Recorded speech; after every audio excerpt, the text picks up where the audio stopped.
let's jump into this. So how did you guys feel about chapter 7 and 8 yesterday? Any like it, interesting, not interesting, confusing? All the above?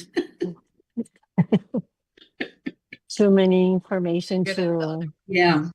It's a, the first week is you just want to survive it, you just want to get through, you just want to reach the weekend, so that way you know that you have the weekend to recollect your thoughts and then go back and read. But definitely try to review everything you learn this weekend, because it'll just stack on too heavy on you all next week. And then Monday is chapter 11 and 12, and chapter 11 is also, there's the two most important chapters in the whole book, which is 5 and 11. So you definitely want to have your brain put aside the first 10 chapters and then focus on the next 10 when Monday hits. So can you all see this screen with the highlights? Can you all see that? Yes. Yes. Good. Okay. Let me just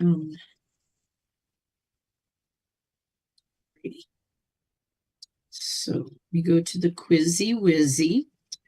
Okay. Number 1, the answer is B.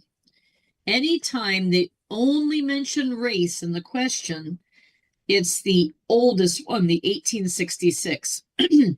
And sometimes on the state exam, they'll have two answers that say 1866, and one will say fair housing and the other one will say civil rights.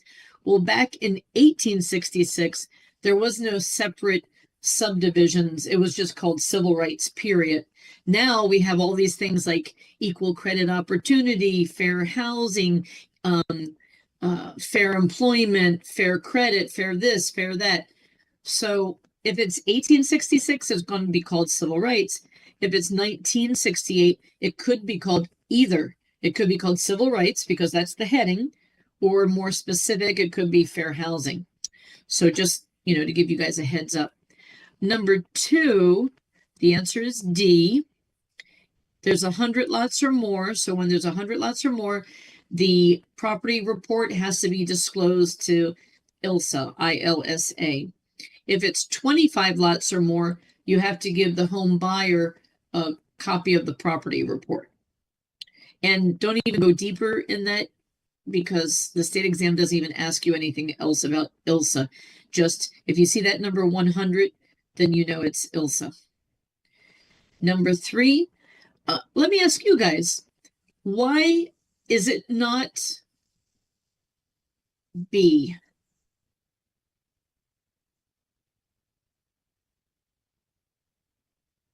Or C or D? Why is the answer A? Let's put it that way. Oh. Why is the answer A? All of the answers are true, but A is more true. It added the disability? Well, it's because it has everything. So, so what's interesting is the disability thing didn't come around to much later. Like, it didn't get implemented until like 1988, like 20 years later, but they're still calling it the 1968 Fair Housing Act.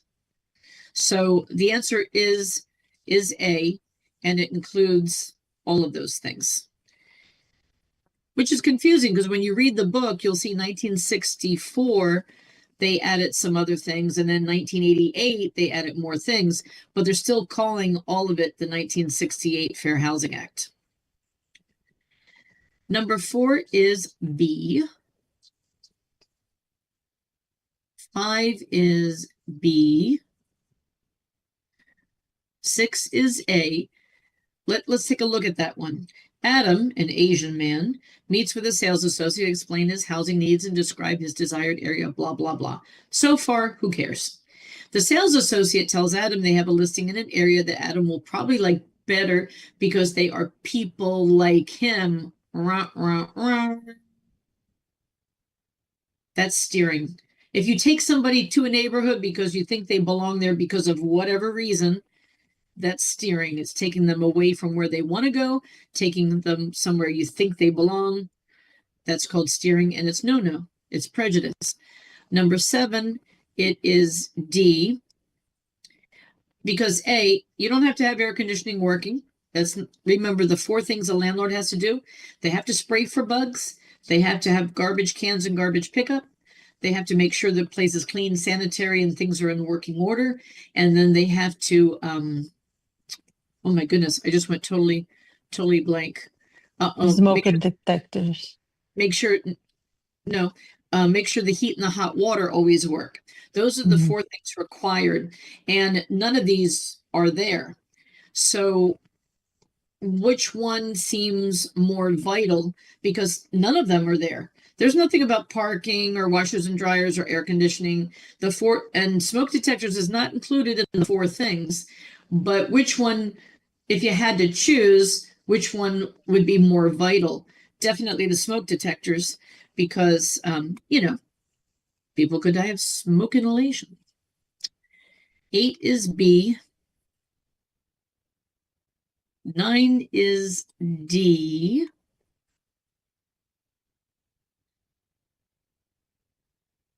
10 is A. Oh, by the way, I spoke to Louis, that's before I went live on video, and all the 19 chapters are now the 48th edition. All of them are there on your student portal now. Great. Number 11 is A. Definitely the longest answer. Number 12 is 7. Let me go back to talking about number 11. I remember one of them on the state exam about entering. So you don't have to give notice if it's an emergency. Like if there's a fire or a flood in an apartment above them and it's going to affect them. So you don't need to give the notice in an emergency basis. So the landlord has to have access in an occasion emergency. That's why you're not allowed to, you can't put on your own locks. You know how some people will put like a digital code, or they'll do something with Ring to where they can lock or unlock the door. If you do that, you have to still give the landlord the access code, because the landlord always has to be able to enter. 13 is C. 14 is C. 15 is A. Any questions from 14 is B or C? Because you said C, but B is there. B? I said 13 was C. 14 is B like boy. And 15 is A.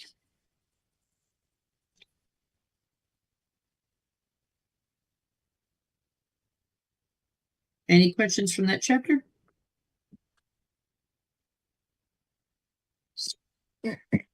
Righty. Okay, I'm going to keep it up there, because at the end of the night, if we have leftover time, I'm going to go back through all the chapters 1 through 10 and go over the school exam questions. So I'm trying to go through these quick so that way we have more time at the end. And like I said, chapter 10 doesn't take very long. It's just a weird chapter. People either love it or hate it. I love it because I'm a visual person, but some people hate it. There's like no middle ground when it comes to chapter 10. Let me get to the chapter quizzy wizzy. Okay. Number 1, this question is on the state exam. Like I had it, everyone I talked to has had it. Exactly how it's worded. The most comprehensive ownership is which one? The best type of ownership. What do you guys have? I think I heard you say it. Can you say it again? Yes, D, fee simple. Absolutely. It means you're the absolute owner forever if you want to own it forever, and you can pass it on to your children and their children, etc., etc. Your property rights don't expire. That doesn't mean you're allowed to keep it if you don't pay your mortgage or property tax. That's a different thing.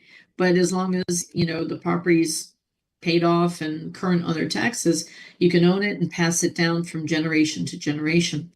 This one is looking for which one is not physical. So equitable rights is not a physical thing, it's a philosophical thing.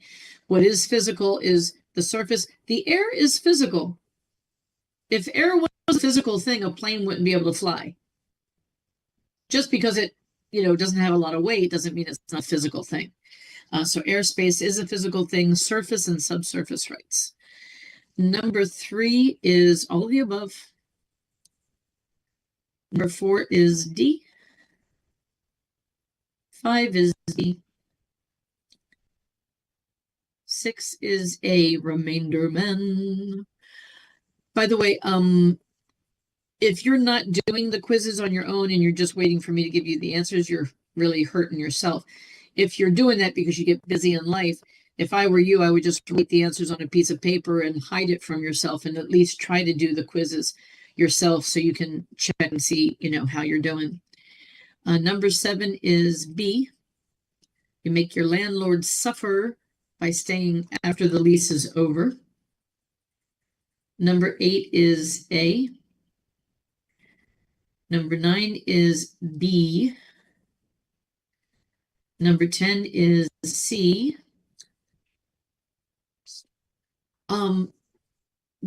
This one is really interesting. Okay, married couple, and actually the state exam questions are more interesting. Married couple own a homestead in both their names. They have one minor child and an adult son. One spouse dies. Which one is most correct? So remember, when you're married and you own it together, both your name is on the deed. That's called tenancy by the entireties, which means you own it jointly. So one person dies, the last survivor is the total owner. And that person could decide to write it in their will to somebody else if they want. They could sell it. They could do whatever they like. The children don't inherit it because the other spouse is still alive. But on the state exam, they give you a couple of really weird, twisted questions. One of them, I remember, it says, a man owned 4 properties before marriage. In Florida, anything you owned before you got married is yours completely. So it's not like California, New York, like when you get married, you own half of everything that person owns. That's not true in Florida. So anything prior to marriage is yours solely. And so then it says the man tells his wife that he has a mistress and he's leaving her. And the man takes all the deeds with him and he signs them over to his mistress. Little does he know that the wife cut his brakes. He goes over a cliff and dies. This big drama. It gives you a big story. And then it says, who is the rightful owner? Is it A, the mistress, because her name is on the deed? Is it B, definitely not the wife, because she should not benefit from ill-begotten means? C, it will go to his closest heirs. D, none of the above. Actually, you don't know this answer yet because it's in chapter 9. But if you want to take a stab at it, what do you think? I think maybe his heirs. Correct. So the wife is an heir. She's she'll probably get it, even though she shouldn't because she's the one who killed him. But it's 2 different issues. So, one of the answers on the state exam said when the wife gets out of jail, they will be hers, which out of the choices was actually the right answer. But it won't be the mistress because he never arrived. He never got to deliver the deeds to her. And but in chapter 9, I should have saved that one. I'll ask you again. So because when you sign a deed over to somebody else, just signing it doesn't mean it automatically happens. You have to deliver it to that person and they have to accept it. Some people don't want your property because maybe there's, a mortgage on it. Maybe there's, who knows the reason why.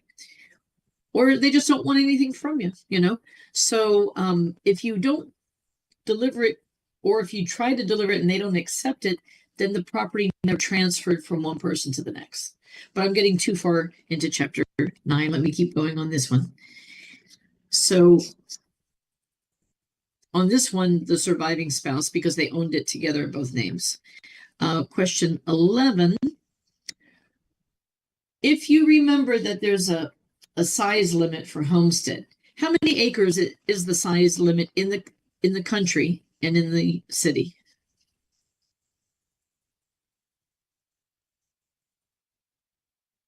Anyone?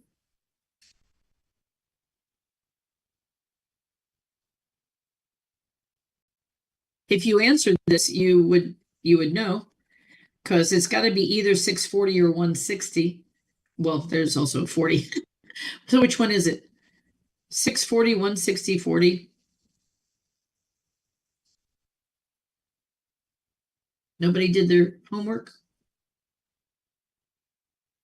Can I just make sure everyone's here? The other people that don't have their video on, can you put it on so that way we know you're here tonight? Thank you for Savannah and Cherise that already had it on, and also Dionyse. Is it Denise? Half an acre. Okay. So do you notice that two answers are 160, right? Mm-hmm. So if you didn't know, or you didn't do your homework, the fact that there's two answers that look the same, it would catch my attention. So this is a test taking skill. If you get to the state exam or the school exam, and not all the information is going to stick in your brain. If I looked at the answer and I'd say, two of them look the same, but what's different about the two? Looks like one is 160 No, they're both plus a half acre. okay. Both of them say that. B and D say that. What's the only And the other one difference? says or. But the other says or. Or and. Thank you. B And. correct. The difference is and or. Mm-hmm. You see, and or. So would it be 160 acres and half an acre? Can you have two homesteads? Nope. Mm-hmm. So it has to be one or the other. So the right answer is D, by the Or. way. Okay. Yep. Number 12, what did you guys get? I put D. You put D like David or B like boy? David. It is B like boy. So there's a homestead. A man is the head of the family with his wife and 3 kids. Now, it didn't say that it was owned with him and his wife, like that other question said that both people were on it. So we're going to assume that she's not on the deed. And they have 3 children. He dies. They don't have a will. So then we look at the widow owns a homestead in fee simple. Nope. Just a person dying doesn't make it homestead. It just because it was the man's homestead doesn't make it her homestead. Then it says by operation of the law, the widow owns a life estate. Yes, she gets to stay in the house as long as she lives because she was in the house that was protected by homestead. And the children are the remainder men. The children, they can actually, if it's his children, they will be his heirs. If it's her children only, it's not his blood children. If it's hers from another relationship and he didn't adopt them, then those kids don't own it, but they can stay in it until they turn 18. So that's the rules about that. If you didn't catch all of that, maybe you should go back and read all of the rules about homestead. There was 4 paragraphs. 13, the answer is B. Which one has right of survivorship? Right of survivorship is contained in 2 different ones, joint tenancy and tenancy by the entireties. Tenancy by the entireties is the same as joint tenancy. It's just what you call it when a husband and wife own it together. But it's not a leasehold, that's a rental. C is a rental. D is the one that there's no right of survivorship because heirs can inherit it. 14, the answer Oh, before I tell you the answer, let's see what you guys got. Which one? Can it possibly be A?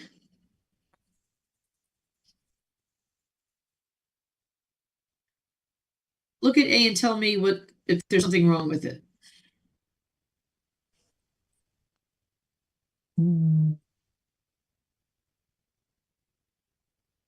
Look at all the things in A and see if there's something that doesn't look like you're going to live in it. The Cemetery. The cemetery? Right. Cemetery lots. It is land, it has a deed, but no one's going to go live in it, hopefully. So it's not A. Then B, is there some problem in B? They're asking about real property. Something that's permanently attached is real property. Is it mobile homes? Correct. So mobile homes are not permanent. Some people tie them down and put cinder blocks underneath it, but they're mobile. You know that you don't get a deed for a mobile home. You get a title the same as like you get for a car. Mobile homes have a tag on them because they're mobile. So when you have an empty piece of land that you own, and if you attach to mobile home by strapping it down, then it's considered real property. But if you don't own the land, if you just park your mobile home in a mobile home park, you just parked it in a parking space, just like a car.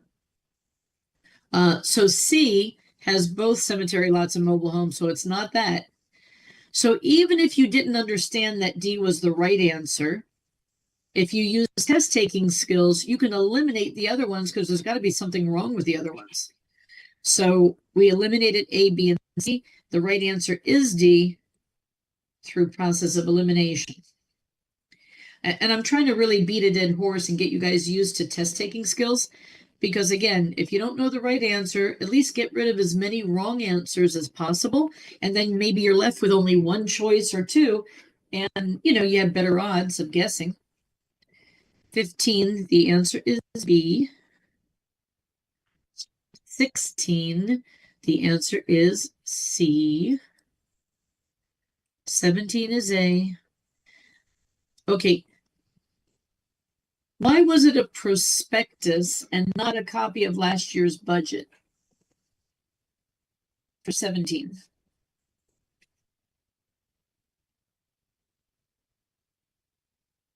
Because they don't know what it will. I forgot. Yeah. No. You're on the right trend. Mhm. Okay. They don't know what it's going to be because it is New. or under construction. And how did you know that? Because it says what in the question? Projects. Project. It's The a developers. developer. If they're developing it, it hasn't been created yet. So if they said it's a resale, then that's something that already existed and you would get a copy of last year's budget. But because last year didn't exist, and maybe even not this year, maybe they're still building it, then a developer, it's a new thing. You get a copy of the prospectus, the frequently asked questions and answers. You have 15 days, you can cancel it, all of those good things. 18 is D. 19 is D, because you're looking for the wrong thing. Oh, the except. All the things are true about a homestead except.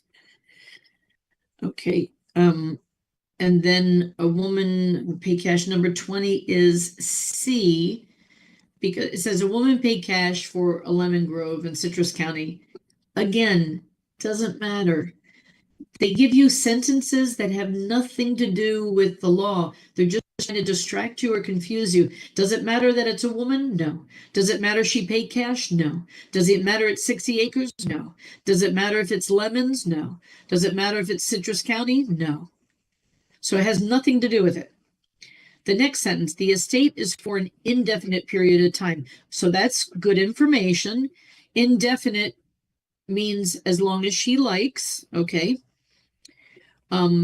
The woman does not own what? You're looking for the thing that's not true. Well, let's forget about what's not true. Let's talk about what's true.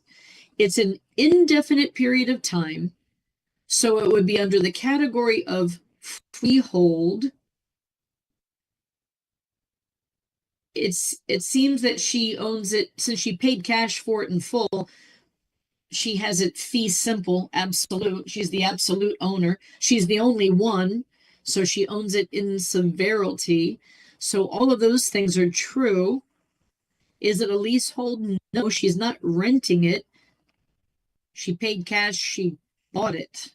So any questions about that chapter whatsoever?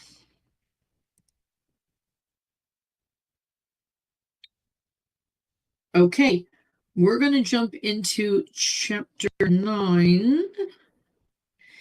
And let me find my little piece of paper I wrote here down here. Okay, chapter 9 has 7 questions on the state exam. So it's an important chapter. And there's a lot of vocabulary. You haven't seen this much vocabulary in any chapter. So obviously, all of those terms are important. And whenever you see them in the chapter, they're bold. So that's a key to it. You should know what bold means. What I did personally when I was studying for the state exam, I don't know if you'll get it. I'll have to ask our computer tech guy. At the back of the book, the physical book, is, vocabulary, definitions. And what I did personally is I took them and I converted them to flashcards and I used them and, studied them. But another thing that I did is, and you can do this if you don't get the vocabulary dictionary in the back of the book in the appendix, when you're going through the chapter, make recordings, and anything that's bold, read the definition. And then listen to that. Listen to your own recording. The most beautiful sound, they say in the human language, first of all, is your name, and the second is the sound of your own voice. It's the most recognizable. So if you record in your own voice and you do notes, or you use one recording just for definitions as you go chapter by chapter, and then you listen to them again, you don't even have to actively listen. You can play it while you're driving, let it be on in the background. You could play it before you fall asleep, because even though you're asleep, your brain is absorbing information. So the more you can do that, it becomes familiar, and things that are familiar stay in long-term memory. So, that's just a little advice. Don't make flashcards out of questions, because the question is not going to be written the same way on the state exam as the way you are going to phrase it. You can make flashcards for information, but don't try to memorize questions, because they won't be word per word. I'm going to grab some water real quick, and then we'll do chapter 9, okay?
Okay.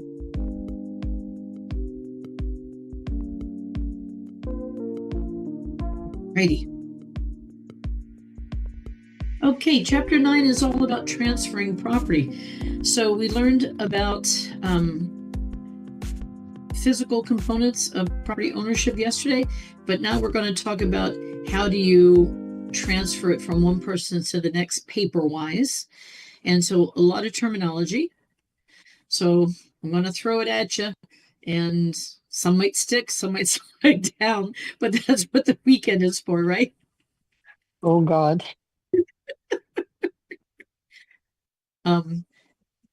Yeah, I'm not going to say anything else about it. Okay. When you say a person owns property, you can say they have legal title to property. Okay. That's the physical evidence they really are the owner. But there's a thing that's called equitable title, which is you assume the person is going to have ownership maybe in the future, but that doesn't mean they already have it. So when you think someone's going to inherit, or when you're in the process of buying a property, you haven't closed on it yet. When you close, you have the legal title. But in the meantime, you have equitable title because you're in the works. You're in the process of having it. Even when you buy it on the closing day, you're not going to get the title the same day. They have to register it.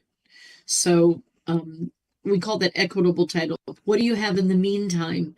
Equitable title. It's not a physical thing. It's an idea. Alienation is separation from your property. It's when you're torn away from, like alienation is like the word alienation, like, alienate it from your family or for your country or your planet. You are torn away from it. So when you are taken away from your property rights, you are alienated. So again, it's vocabulary. Now, alienation could be voluntary or involuntary. And obviously, question 65 on your school exam, what's important is voluntary. And there are two ways to voluntarily take it from yourself and give it to another person. One is if you sign over the deed, because that's the legal instrument. When they say the word instrument, they mean piece of paper. So that transfers it from one person to another. I sign over a deed. And then there's a thing called a will. And a will is what you want to happen after you die, who you want to inherit your property. So voluntary alienation, you sign a deed, that must be on the school exam. So a deed is an example of a voluntary alienation, and a will is another one. Now, more vocabulary to be familiar with for the state exam. When a person buys testate, the word testate means like testimony, testify. So if a person has a will, the expression is that person died testate, meaning they have something to speak for them after they pass, which is the will. And the people who benefit from the will, who inherit things, they are called the beneficiary. The person who gives it is called the decedent. The dead person is called the decedent or decedent. Potato, potato, tomato, tomato. More vocabulary. The will is also known as the last will and testament. The person who makes the will, who dies testate, if it's a man, you call him a testator. If it's a woman, you call her testatrix, Trixie. But tricks aren't for kids. So a lot of weird vocabulary. If you give away land for free in your will, like you donate it to a charity, then the gift is called a device. And the recipient is called the devicee. So the other people are just called beneficiaries. If you say, I leave it to this person, that person. So you got a lot of vocabulary in the first page. Maybe some of it's familiar, some isn't. Definitely, I never knew testator, testatrix. I didn't even know it was called testate when you die with a will. I did know beneficiary. That's about it. But I didn't know all the other, vocabulary. So, not everybody makes a will, but it makes it a lot easier if you do fill out a will. You can always change it. But at least if you have it, they have something to go by.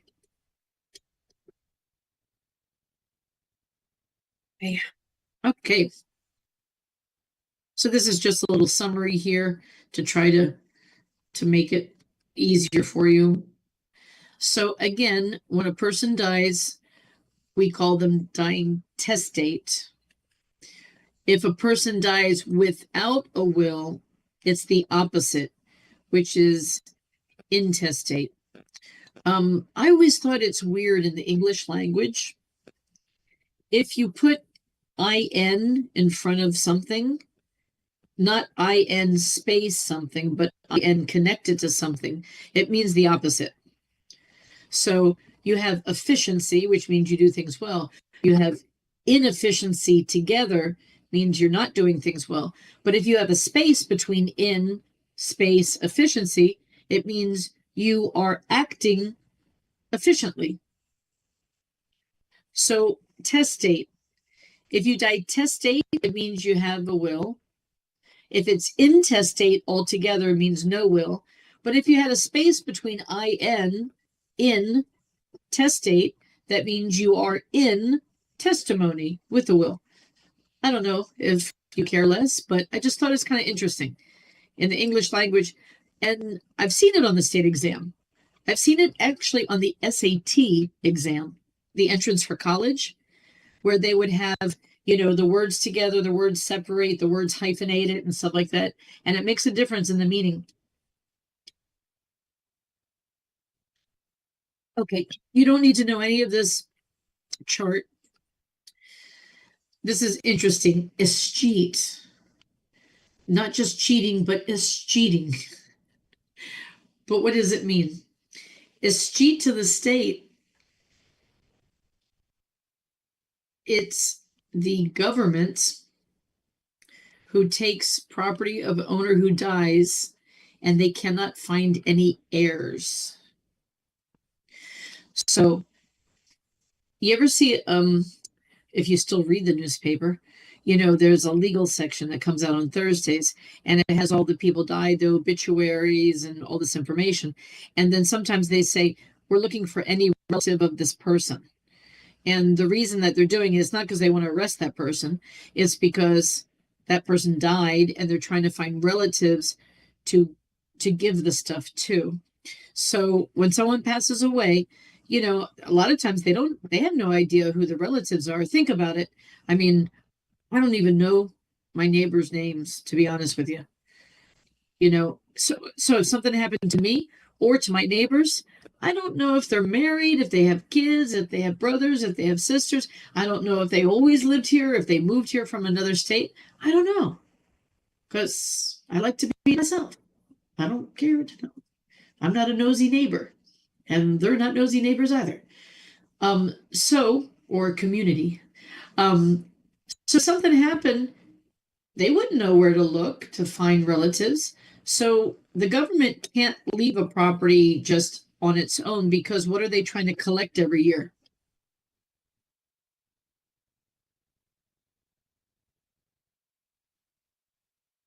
What are they trying to collect every year? Taxes?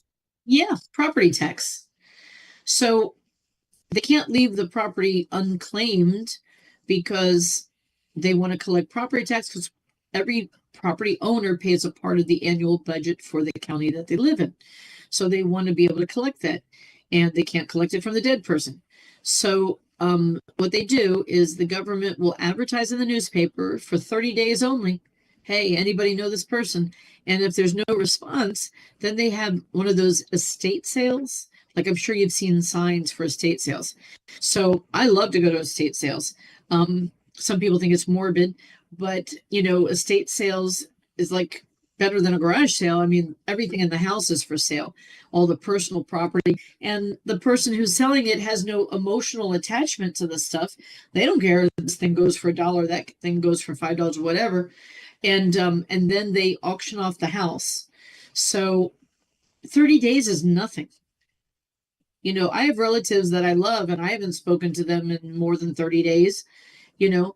So what can happen and does happen, what can happen and does happen is that the government will sell things, and then maybe some months later or years later, the relatives go looking for their relative, find out that they died, and then they say to the government, "Hey, wait a minute, I'm an heir. I'm a close relative, you know, a sibling or what have you. That property is mine," and they're right. The person who is the closest relative does have the right to inherit that, but the problem is the stuff is gone. So this is why you always want to have like title insurance. Some people don't pay for it, but title insurance will pay in the case of transfer of ownership and some mistakes like that. So the government will, they won't go and take back all the stuff that's been sold, like the furniture and the jewelry. They'll just say, "Oh, okay, we were able to get this much money for it," and they'll give it to the heirs after due diligence. But what about the house itself? The relatives can go to court and fight it and repossess ownership, even though somebody bought it. That was my question. Have you ever seen the movie The House of Sand and Fog? Anybody see that movie? If you can go on Netflix or, you know, or YouTube or something, The House of Sand and Fog, interesting movie, brings up a lot of real estate issues. And the person's living in a house and very depressed. I'm not going to tell you all of it, don't worry. You know, her parents die and they leave her a house, her and her brother a house. And she's living in the house, but she has like a breakup with a boyfriend. She's all depressed, so she ignores all these notices for taxes that keep coming to her house.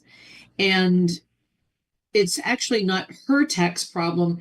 It's the boyfriend that ran off. It's his problem. But because he lived in the house, the government took control of it and auctioned it off. So they sold it. Now, this woman ends up being kicked out of her own house that she owns for something that wasn't even her issue. So it was a big mistake. But now we have somebody who moves in the house, who paid for it, who believes they are the owner, and you have the woman that's trying to prove she is the owner. I'm not going to tell you any more about the movie because that's the interesting part. But it's good for you to watch stuff like that. It's in California, so the rules are a little bit different, but the general idea is the same about the rules when it comes to when somebody dies, who inherits it, can the government take it for XYZ reasons, which you're going to learn about in this chapter.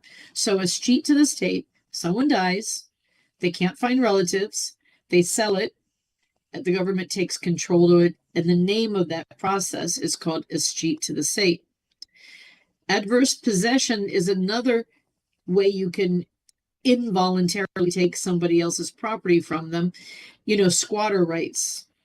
Do you know somebody could just live on your property and eventually claim it's theirs and maybe they actually get it? So that's called adverse possession. This is a little acronym so you can learn the parts of it. H stands for hostile, meaning it's not like you invited them to stay on the property.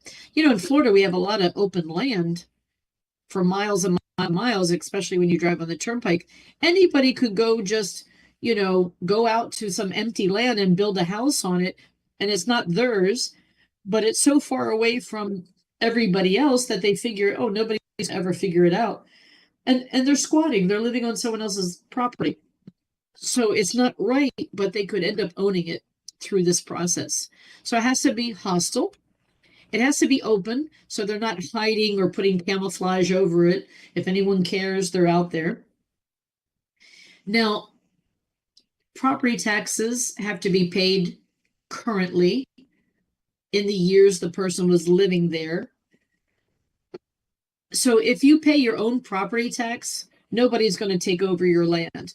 But if you ignore your property and somebody else squats on it and they pay the property taxes, then they could end up owning it. They have to make a claim. They have to be in possession of it for 7 or more years. 7 or more years. And then they say it has to be notorious, public, flagrant. Again, open. You're out there. You're not trying to hide it. You're not hiding in a cave. You're out there if anyone cares to see. Any questions about that?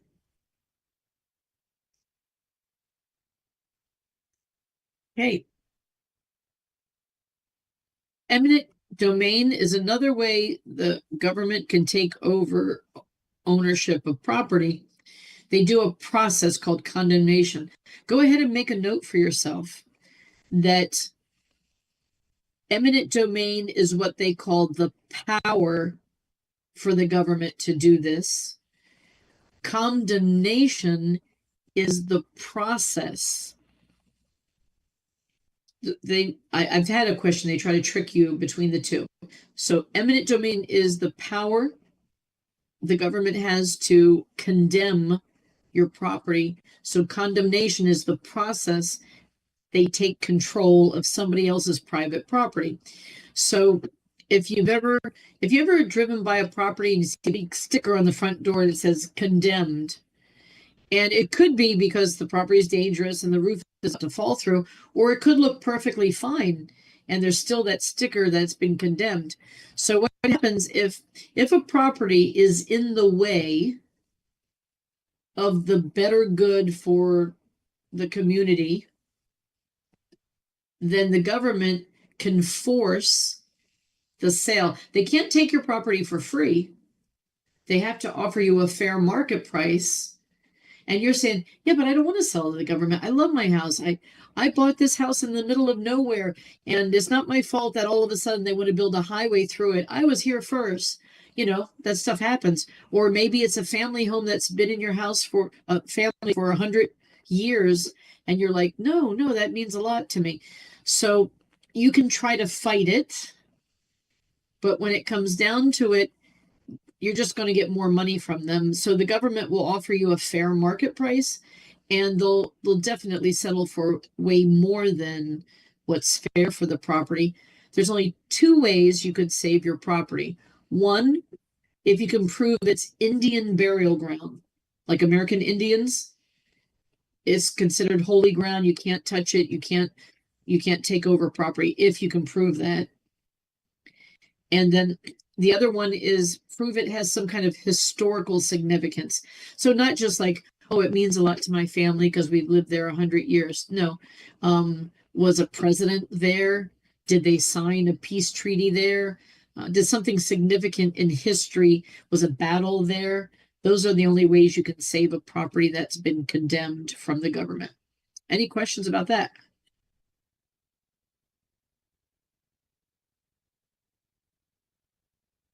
Okay, you guys are either really shy or you just want to read it on your own, or you're very smart and you're just absorbing everything. Maybe because I'm just such a good explainer. You are. Oh, thank you. And, you know, and I'll take that compliment, of course. Okay, when it comes to giving notice, telling people, hey, this is the title. There's two types. There's actual or there's constructive. Actual is when you have direct communication, where you contact them, either by speaking to them or mailing it to them or posting, whatever. It's actual contact.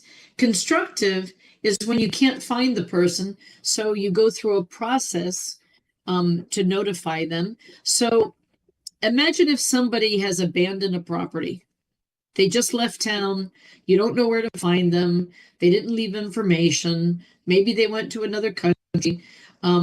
So how are you going to send some type of legal notice to that person? You don't know where to find them. So what you do is you advertise in the newspaper for 30 days, and then you post it in the courthouse.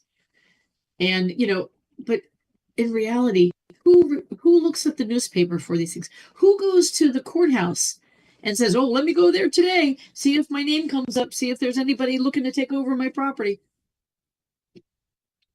There is a website where the government has unclaimed property. I think it's called something like Florida Treasure Chest or something like that. And you can put in your name and your social, and you'd be surprised. I've found a lot of things that belong to me. Sometimes you have old money left over for like utility deposits from years ago they forgot about, and it grows in value because it's an interest-bearing account. I actually got an email that, some companies will advertise, hey, we can get you your unclaimed property, and they take a slice of it, but you can go on the website yourself and do it yourself. So notice if you contact them, it's called actual. If it's just done through the process of advertising and putting it in the court records, that's called constructive. It begins with a C. So if a question says something about registered in the courthouse, then you know it's constructive. Okay. Acknowledgement is when you have something notarized. So on, usually in English, acknowledgement means, oh, okay, I acknowledge, I'm aware, etc., etc. But in real estate terminology, if a document has been acknowledged, it means it's been notarized. In some countries, notaries have to be lawyers. In Florida, no, anyone would be a notary. Okay, how do you protect your title? So when they say, when a title company says they're going to do a title search, they look for two things. They look for the chain of title, which is the record of person to person to person to person, which owner to which owner to which owner. If they see a space in the public records where there's a gap between owners, the title doesn't have a good quality, because somebody could show up and say, no, I'm the owner because, I own it. Look I bought it on this date. So you definitely want to see a succession, one to the next, to the next, to the next, to the next. Then there's another thing called an abstract of title. And that's not just all of the previous owners, but it's all the legal stuff attached to the property. So every time like there's a building permit or maybe a lien on the property, etc., etc., that's that's in the abstract. So chain of title is the owners from one to one. Abstract is every legal document attached, like if there's a mortgage, building permit, etc., etc. When the title company reviews the chain of title and the abstract, they make a determination if the title has a good quality to it and the terminology is marketable. Like right here, that word marketable.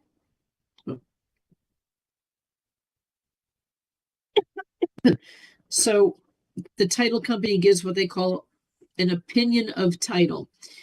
So if they say, oh, the title is unmarketable, it doesn't mean that you cannot purchase the property. It just means they say they don't recommend it because there could be some issues with the title, and the title is the ultimate proof of ownership.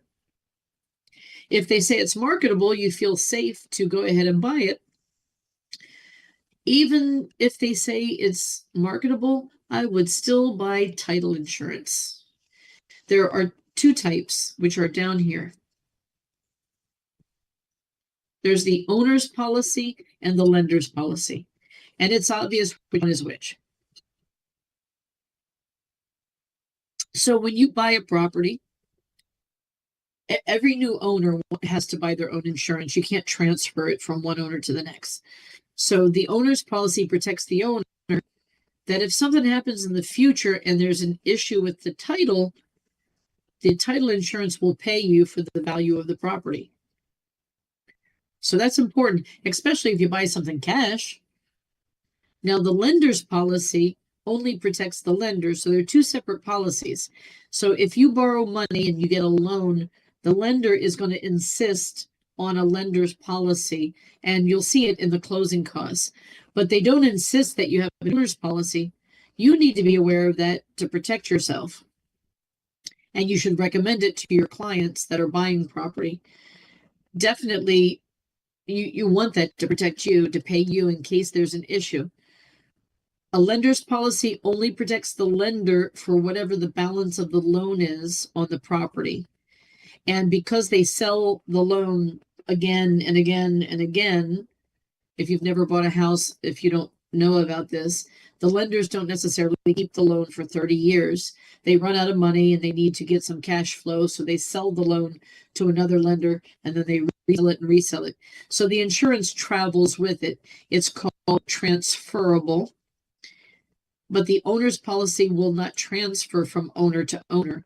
Each new buyer has to have their own policy, but the lender can attach the insurance with the loan as they sell it. So the words you have to be aware of is it transferable or not? And we just learned what's the only type that is transferable is this lender's policy. So question 64 will be about that. And also you need to know how much does it cover. It doesn't cover the purchase price, it covers the loan balance. For the state exam, they could ask you about either one. The owner's policy is for the full purchase price, but it does not transfer to the new owner. Every separate owner has to have their own policy. Okay. By the way, there's talking about giving opinions of title. You as a sales associate, never give your opinion about the quality of the title. You are not a title expert. You are not a title company.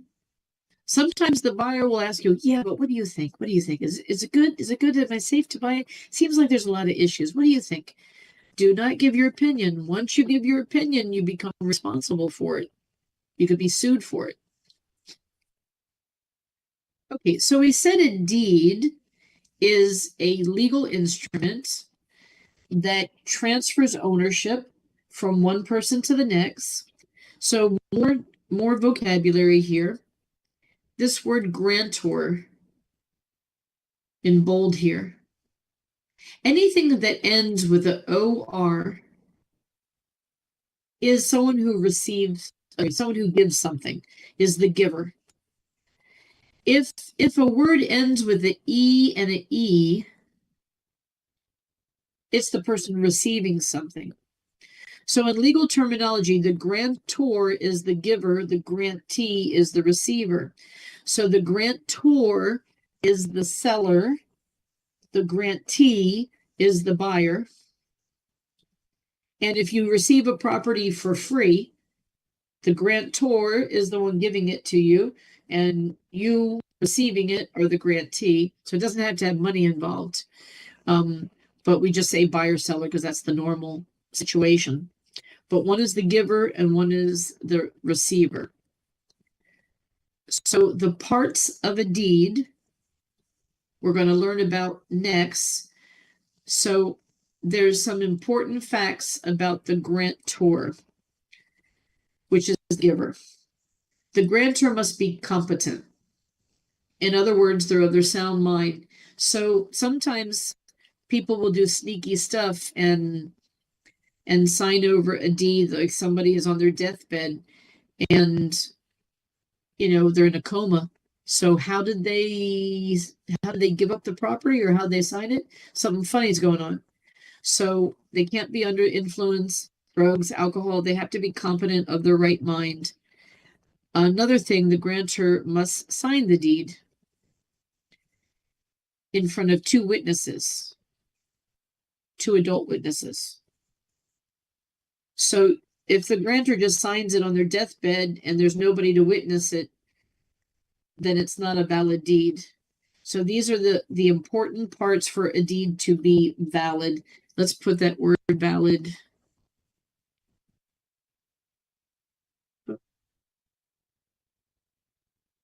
Man, let me just do a text box. That would be better, right?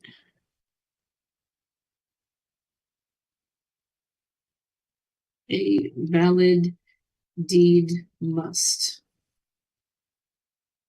So a valid deed must have these things. So a valid deed must be signed by a competent grantor in front of two adult witnesses. the person who received, oh, sorry about that. Come on, move. The person who receives it, the grantee, does not have to be competent. They don't have to sign it to receive it. So they have to have their name on it and they have to accept it. They have to take possession. So if I, I'm sick, I'm dying, I sign over my deed in front of the nurses and I give it to my kids. If they take it out of my hand, they're in possession of it. If they don't, then nothing happened. I'm still the owner. So I have to sign it in front of 2 witnesses and hand it over. The person who receives it doesn't have to sign it. They just have to accept it. So the grantor is the giver, the grantee is the receiver. Any questions about any of that? No, not right now. Alrighty. So let's talk about the parts of a deed. First of all, you have a thing called I don't want it. Okay.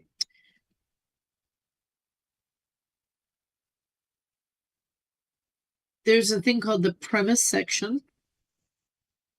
There's consideration, the granting clause, legal description, and appurtenances. These are different parts of the deed.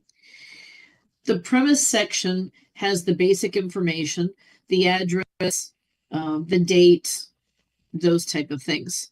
The consideration is about the money. How much are you transferring it for?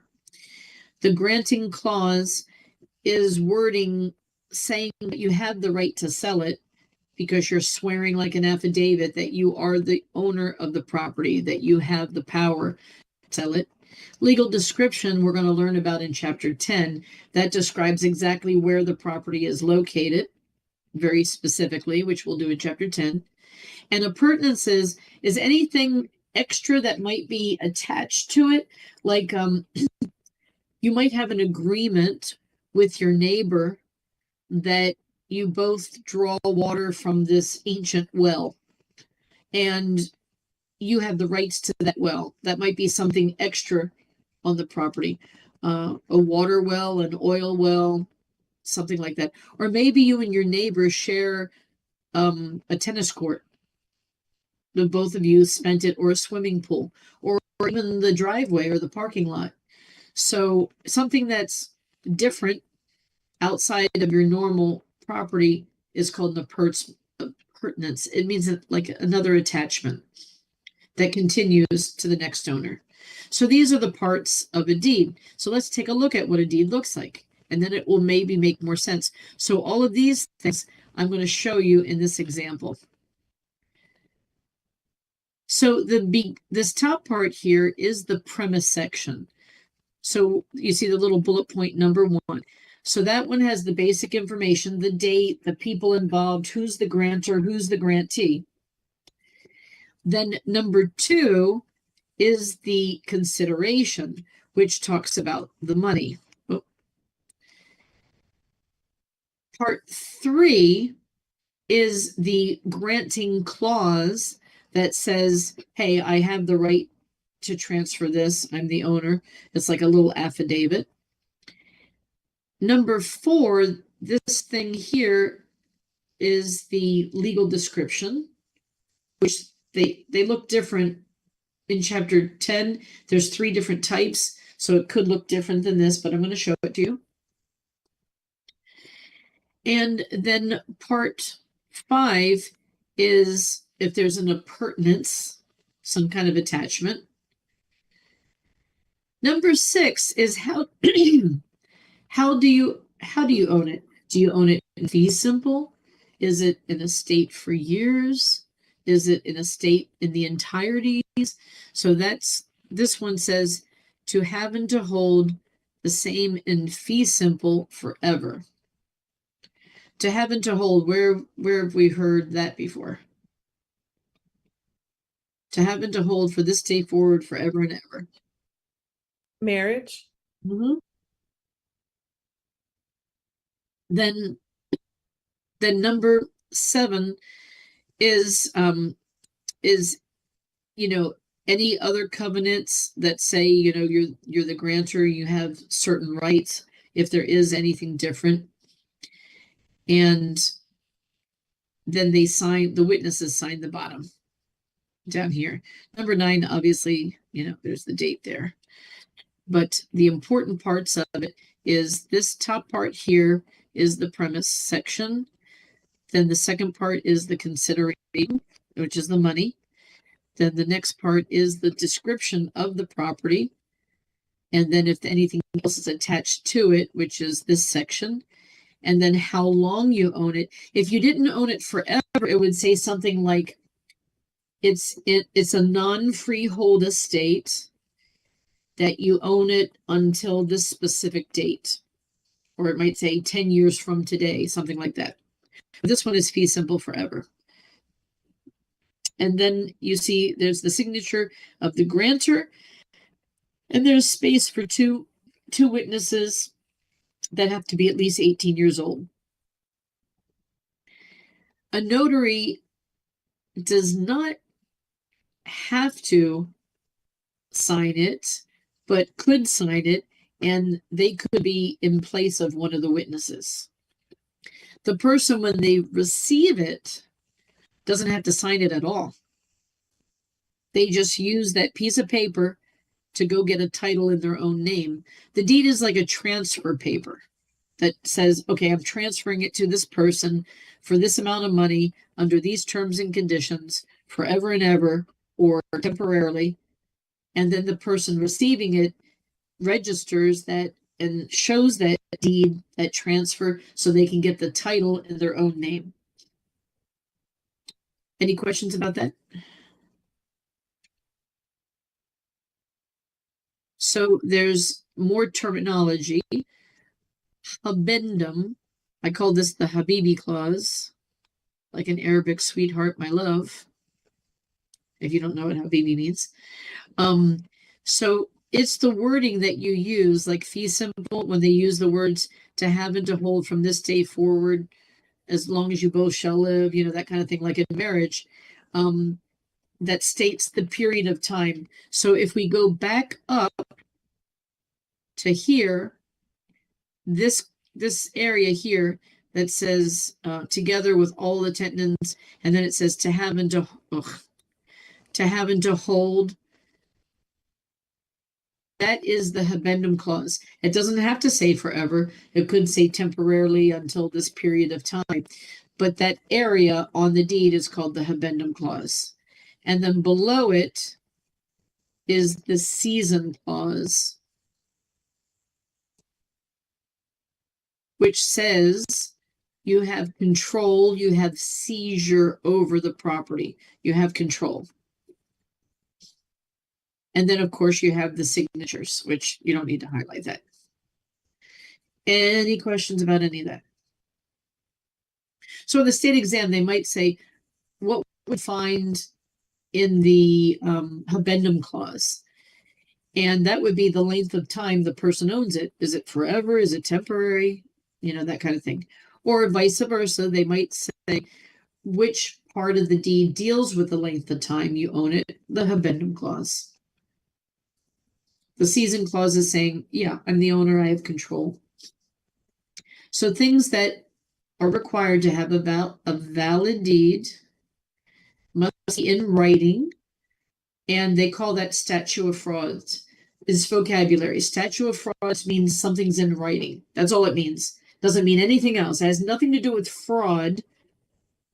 It's just called statute of frauds because it's put in writing. So there's no such thing as a verbal deed.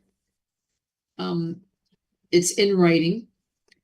It has to have a grantor and a grantee. So someone giving, someone receiving. The grantor has to be mentally competent. There has to be some kind of consideration. It says described. It doesn't say you have to give money. It says you have to address the money. People can give something for zero, but you have to say that on the deed in consideration of, because if it says in exchange for $100,000, then if you don't give the $100,000, if it's not received, then nothing changed. But if you say in consideration for $100 and you give $100, okay, so then that's been satisfied. The granting clause is just the one that says you have the right to do it. The description of the property. These are all the things we saw before in the example. And then it must be signed by the grantor with 2 witnesses. It does not have to be acknowledged. Remember, acknowledged is the same as notarized in the state of Florida. And it has to be voluntarily delivered and accepted. So the person who gives it up has to deliver it, and the person receiving it has to say yes and take it. Otherwise, nothing has changed owners. So if I go and I try to give a deed to somebody who doesn't want anything from me and they refuse to take it from me, then nothing transferred. I'm still the owner. So just the fact that I signed it in front of 2 witnesses doesn't mean the property is transferred ownership. It has to be delivered and it has to be received. Okay, any questions about all of that? No, ma'am. All righty. Okay, so we talked about the parts of a deed. We talked about the vocabulary of the people and the things on the deed. But now let's talk of, is there more than one type of deed? Yes. We're going to learn the different types. And there are 4 different types. Each one comes with different rights or claims. So the 4 types are here. The quit claim, bargain and sales, special warranty, general warranty, which we're going to talk about in detail. And look, you got a school's exam question on each one of them. So quit claim is the least effective. Quit claim has the least amount of promises. Quit claim only says, I quit. I'm not going to make a claim to the property. So you don't even have to be the owner or the rightful owner of a property to say, I quit. So, you know, maybe when someone dies and has a lot of relatives and you think there might be an issue, maybe you go to the other relatives that don't want the property and say, oh, can you kind of quit claim? So they're saying they have no claim on it. So it's used, what they do, they use this expression, clears the clouds on the title. And that's probably something you're going to see on question 50 on your school exam. Remember, if there's a number, this is school exam, not state exam, because we don't know which numbers you're going to have on the state exam because they're mixed up. So quit claim is the least effective. All it takes is somebody saying, oh, I give up my rights. They sign it in front of 2 adult witnesses. Again, that doesn't mean that they have any right. So imagine you buy a piece of property and the seller wants to give you a quit claim deed at the closing. Would that be acceptable to you? Wouldn't be to me. Because they could be ripping me off. It doesn't even say that that they are even the owner. If you saw this movie back in the day, the Hollywood Cops, you know, with Will Smith and Martin Lawrence, like Bad Boys. Bad Boys? Bad boys, bad boys. What you gonna do? So they one of the episodes was them going to a property and pretending like it was theirs and selling it. But anyone can go to a property that they know the owners aren't around and break into it and pretend like a house is theirs. Could you imagine if they go into a house and then they put a sign auction and then they go ahead and they auction it off? It's not even theirs. And this happens. People sell stuff and it's not even their property. Can you imagine someone breaking into your house because they know you're on vacation and they have a big garage sale at your house? Could happen. Okay, so that's quit claim. Bargain and sale is another one. It's a little bit better than a quit claim, but not that much better. It's similar to a quit claim deed because the grantor doesn't make any promises, but it's slightly different. It has a season clause in it. The quit claim doesn't have a season clause. It doesn't have that section at all. On a quit claim deed, it just has the premise section consideration, legal description, and the signatures. Nothing else. The other ones, they have the more detail to it. So the bargain and sale does have a habendum clause, which says the amount of time that you have for it, but the quitclaim doesn't even have that. The special warranty deed is usually used in commercial property. So it's much better than the quitclaim and the bargain and sale. It's very typical to be used, like I said, commercial property type of thing. General warranty is the best one to receive as a buyer. And if it's great for the buyer, it must be the worst for the seller, because the general warranty deed promises everything, past, present, and future. If there's ever an issue about the title, so imagine you sell a piece of property, you're the seller, and you're saying, hey, I know that this property was clear, it didn't have any liens, I was the only owner, I know that it's a perfect title, and I'm willing to promise that to you. So what they're doing through a general warranty deed is the seller is promising, listen, there was no problems in the past, the present, and even in the future. I don't expect anyone ever to make a claim against that property. But if they do, come back to me and I will pay the cost of protecting your interests in the property ownership. So if there was some kind of issue, like maybe somebody forged a document sometime in the past or whatever, and it came to light, they would actually pay whatever you paid for the property or the value of it. So it's the seller swearing to you that as long as you own it, if you ever have an issue with the title, past, present, and future, I will pay whatever it takes to clear the title. That's a big promise. So obviously, when you're a buyer, that's the one you want to receive. You want it to have all the promises that exists, as the buyer. But as the seller, maybe you want to give them a quick claim deed as a seller, but a smart buyer is not going to accept a quick claim deed because it promises absolutely nothing. It doesn't even swear that that person is the owner. I want to take a pause for a moment to let you guys really let this sink in for a moment. This is why, not just this, there's a lot of reasons why this class is so important for everybody, not just people who are trying to get into the real estate industry, but for just anybody who ever is buying a property. You probably didn't know that there's a difference until now, unless you bought properties before, but it's a huge difference. So imagine somebody's offering you a good deal. Hey, I'm short for cash. I'm willing to sacrifice and sell my property. If you give me $50,000 cash, I really need it bad. My donkey needs cataract surgery, this weekend. I'm willing to let the property go. I'll sign over the deed. Just give me $50,000 cash. And you're thinking to yourself, oh, and you look it up. You see that they are the owner and they're willing to sign it. But they sign a quit claim deed to you. That doesn't promise you that there's not liens against it. That doesn't promise there's not loans against it. That doesn't promise that they're not in foreclosure. It doesn't even promise that they're the owner. So all it says, a quit claim deed, is that person promises, I give up.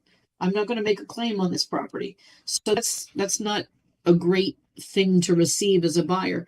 It's great to give as a seller.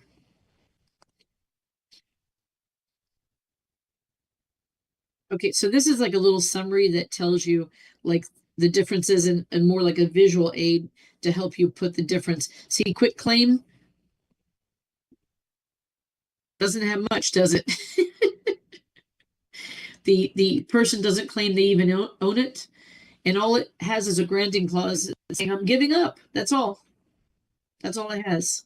Doesn't have anything else. The bargain and sale, the grantor does not promise to defend the quality of the title if issues come up, but they are swearing that they have seizure, that they're the actual owner, and they will tell you habendum, like the length of time that they're giving you ownership for. The special warranty, the seller or the giver is only going to back up their own actions while I was the owner of the property. I didn't cause a problem with the title. So they're not promising you like the past, if there was past issues, or if something comes up in the future. They're just saying, hey, while I owned it, there was no issues. Otherwise, it's got the same stuff as bargain and sale. The general warranty is the Mac Daddy. It promises everything. It has all of these things. It also says past, present, and future. I guarantee forever. Forever, ever, forever, ever. I promise you, if you ever have a problem with the title, I will come back and I will defend it. I will help you. I will pay for any issues. That's how sure they are on the property. So probably they have title insurance and they're thinking, okay, I had title insurance while I owned it. So if there's an issue, the title insurance has to pay. So I don't mind promising that. I'm guessing. Any questions about all of that? No. So I wouldn't even bother reading these. These are not the normal type of deeds. This is like sometimes when people buy a property by paying the back taxes, there's like a tax deed. A guardian's deed is when you do something for a child, like the parents died and you're the guardian. But these aren't like normal deeds. So I've never seen a question on any of these ever. So I wouldn't even bother reading them if I were you. Okay, so yesterday we talked about freehold and also we talked about non-freehold.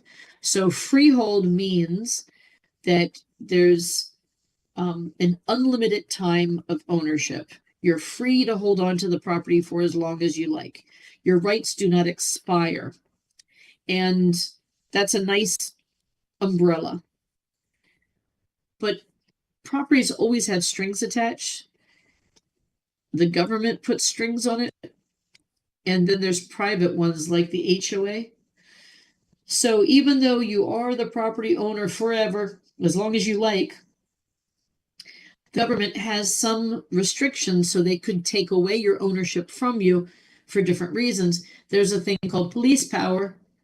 Bad boys, what you gonna do? If you do something illegal on the property, they can seize it and take it away, take away the ownership from you. Like imagine you have, a certain possession of things. Eminent domain is when you're in the way. So like they want to build a highway and your house is in the way, they can force you to sell it and give you a fair price, but they're going to condemn the property and knock it down unless it's on Indian burial ground or it's historically significant. You do have the right to charge you property tax, and if you don't pay your property tax, you can lose your property over that. So those are government restrictions. But then we also have some private ones, like deed restrictions are the HOA. Easements are like the sidewalk.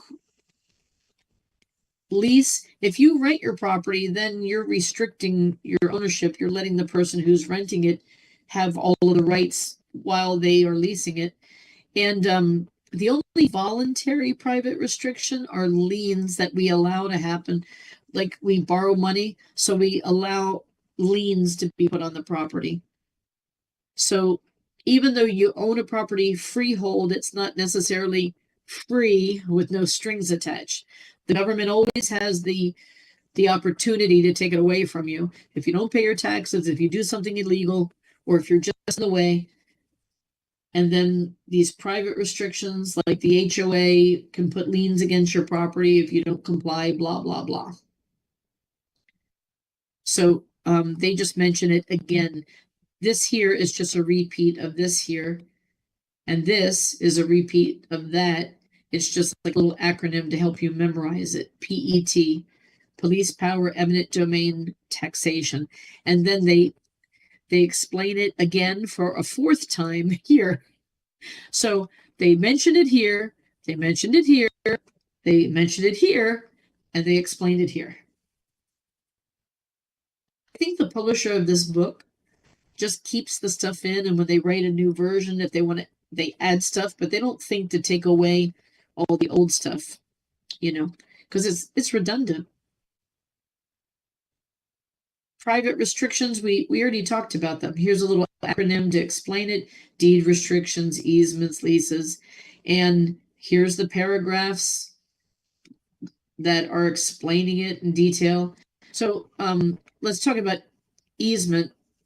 So there's some different examples of easement, but they're all easements, but they're called easement in gross, easement in pertinent. Let me explain to you the different ones.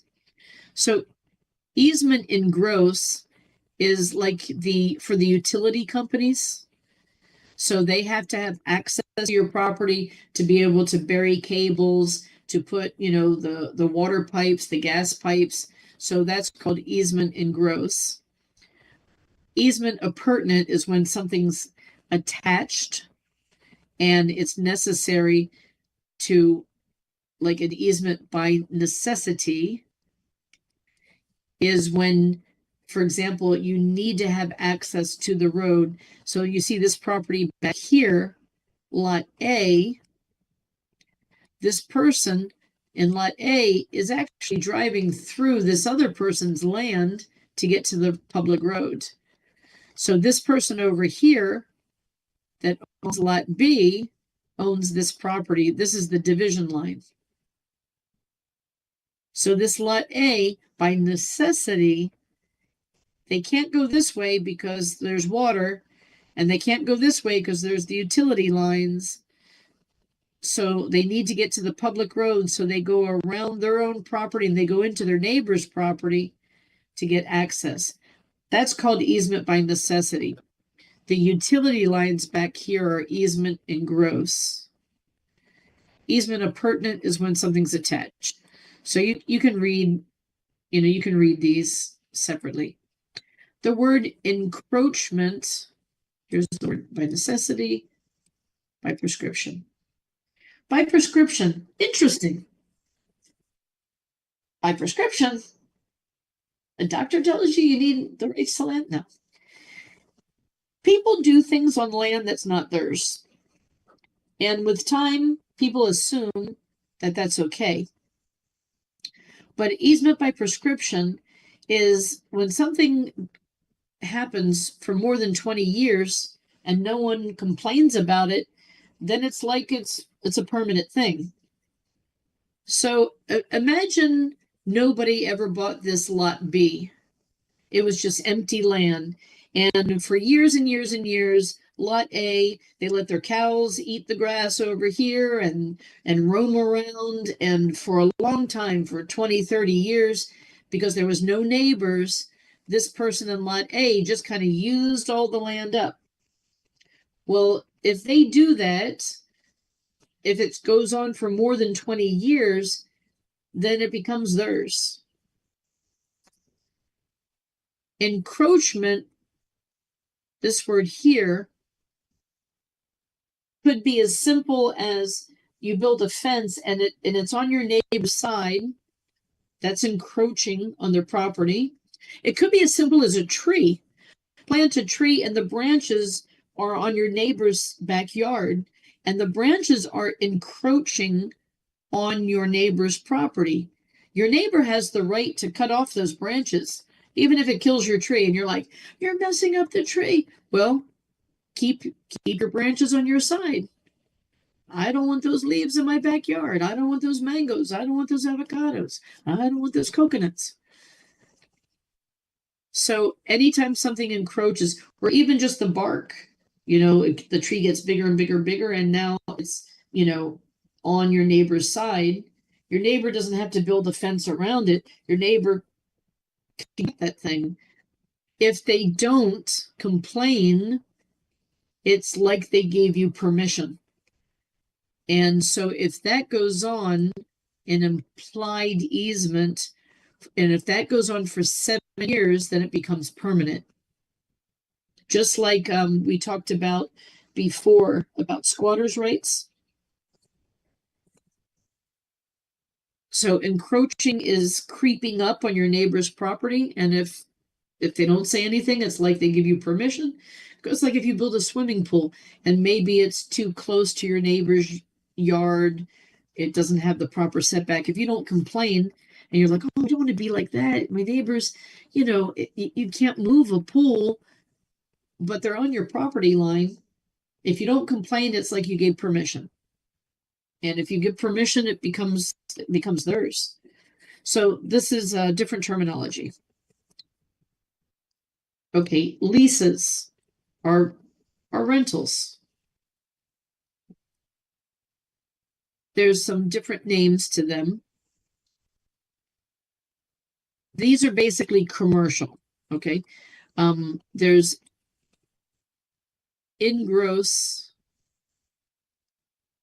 and there's a net lease. So in-gross lease, it includes all of the expenses. It includes the taxes, the utilities, the insurance, the repairs. They call that in-gross. It includes everything. Net lease is where you're just paying the rent and they charge you extra for the taxes, for the insurance, for the maintenance. That's usually called a triple net lease. And these are commercial leases we're talking about. Percentage lease, this is interesting. Maybe you've never heard of it before. At the mall, those kiosks that are in the aisle of the mall? They charge them rent, but they also charge them a percentage of their sales. So they might pay, for example, they're there for Christmas. So, people sell Christmassy things and maybe they charge them $5,000 to have the booth there for the month, but then they also charge them a percentage of everything they sell. Everything in real estate is negotiable. So does it have to be that way? Absolutely not. Some malls like Osceola Mall, and also, the one that's Desertland, the one that is across from Texas de Brazil on International Drive. It used to be called Festival Bay. That mall used to not charge any rent. They would just charge a percentage of the sales because it was so empty and they weren't able to, nobody was renting from them. They're like, okay, you want to start a business here? Free rent. But when you sell something, give us 20% of the gross. So, 20% is a chunk of gross. So they have to be, selling it for a lot more. So they make money. But if they're not paying rent or utilities, it's really not that bad. So it gives the opportunity, like at a flea market, if they don't charge rent, but they charge a percentage of what you sell, it gives you an opportunity to, imagine you go to sell stuff every weekend at the flea market, but your stuff doesn't sell. So you're losing your savings because you keep paying rent and you're not getting any sales. If you go for, if you get a percentage lease, if you negotiate that, you don't have to pay rent. You just have to pay a percentage of whatever you sell if you sell anything. So that's what that's called. A variable lease is one that goes up and down with the stock market. So if the stock owns, let's say, like Century 21 or something like that, and they're managing all these properties, the more the stock goes up, the more rent. Let's use Trump, Trump stock. If it becomes higher than all of the commercial rentals, like Trump Tower and all that stuff, they raise the rent.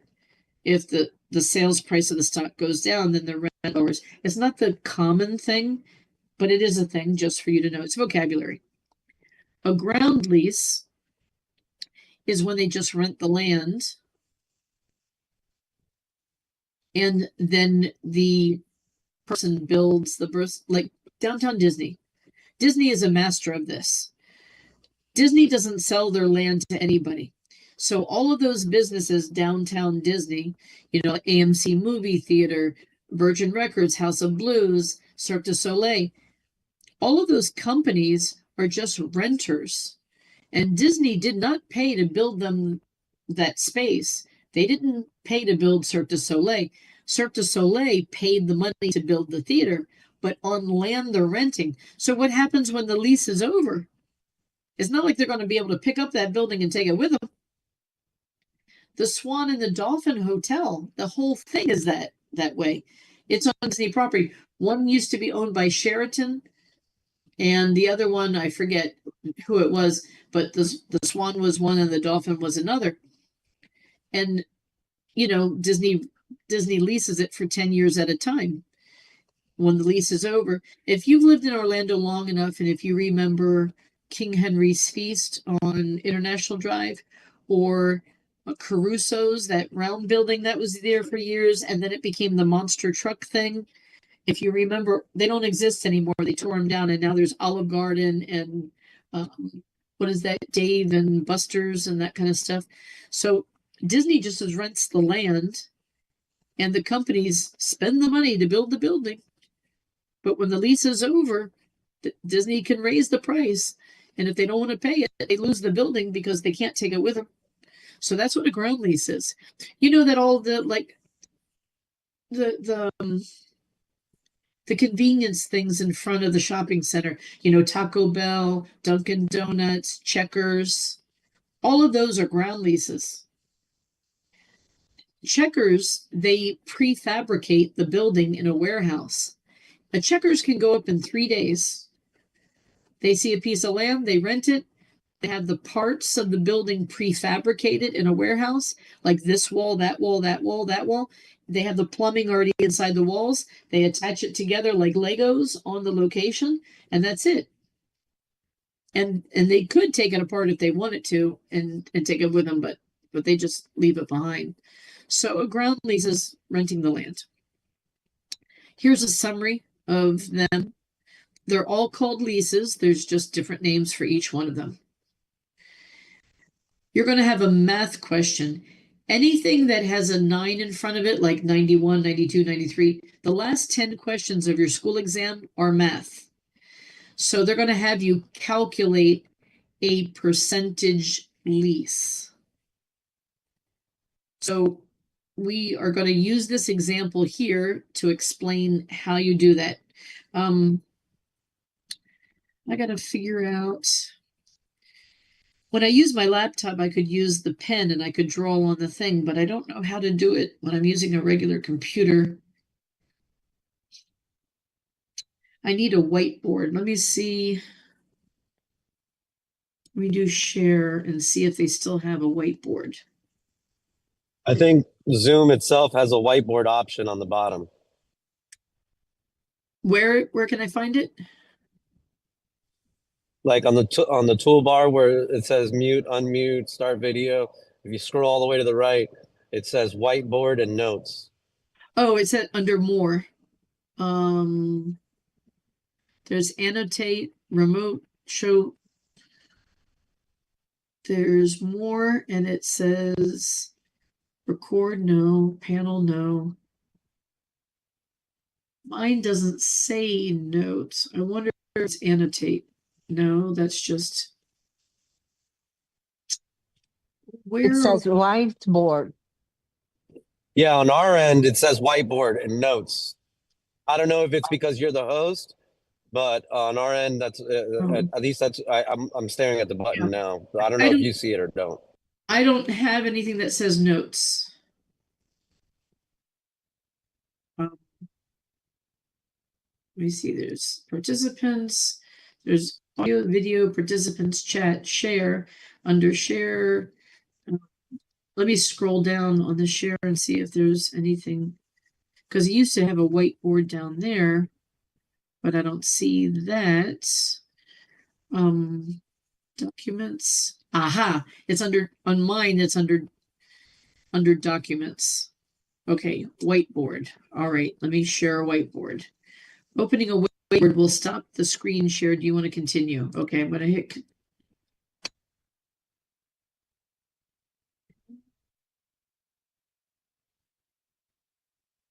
Oh, man.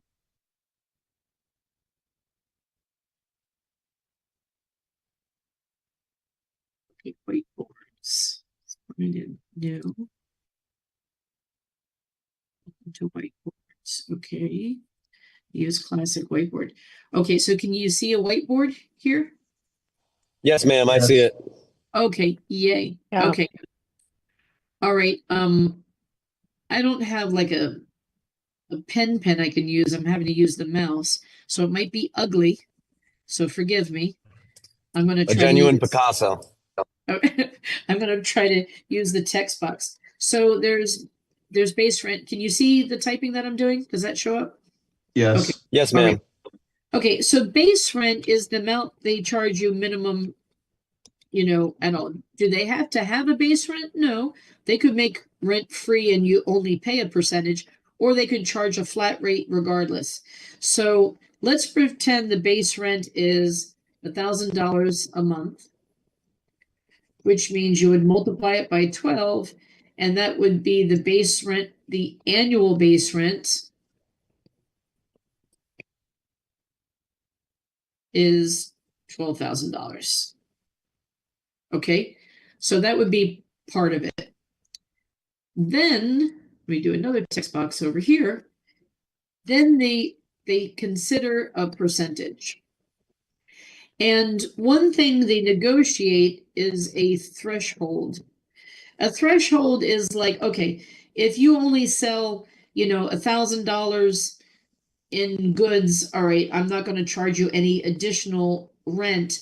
I'm just going to charge you the base. But if you sell more than $1,000 worth of goods, then you're going to pay a percentage of those sales. So we could name the threshold anything we want. I'm just going to say, let's just say $10,000 a month. The threshold is 10,000. Okay. So if this person at the end of the year has to present to the landlord, this is commercial now. This is like having a store in the mall. If they negotiated a percentage lease, then they would have to show the landlord their bookkeeping to see what the gross, not the profit, but the gross sales are. So let's say at the end of the year, and I'm just making up numbers. Let's say my actual sales, and this is all the terminology that's in your book. I'll show it to you after I use the whiteboard. The actual sales at the end of the year is, let's just say 50,000 to put a number. And then the question would be, okay, so how much is their total rent? So the state exam, how much is their total rent? Okay. So we have to look at it. The base they're going to pay no matter what. So that $12,000, they're paying that. We're going to put that to the side. We have to look at the threshold. So the threshold, they said $10,000 in sales. Well, the actual sales was 50,000. So that's 40,000 more than they allowed. So in this scenario, the first 10,000 is rent free. I mean, you don't pay any additional rent on it. You only pay the base. But they actually sold 50,000.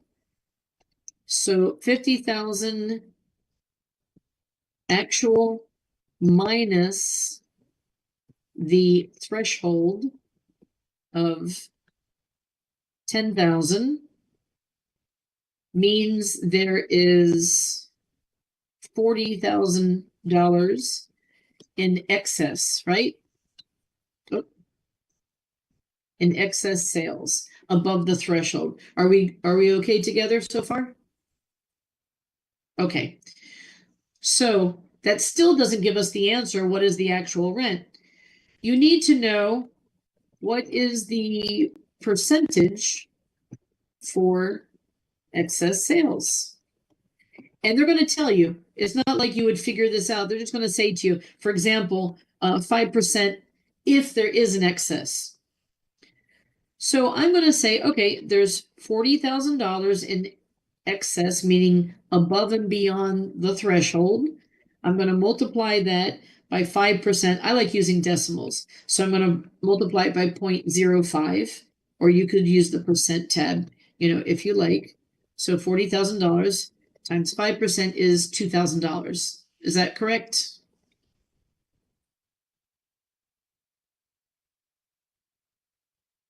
It's good. Okay. So still we don't have our answer. This $2,000 is what we're going to call additional rent for sales above and beyond the threshold. Okay. So we have all the parts to the puzzle. We just need to put them together. So they're going to pay the base rent, the $12,000, no matter what. We just calculated there's $2,000 additional rent. So we're going to take base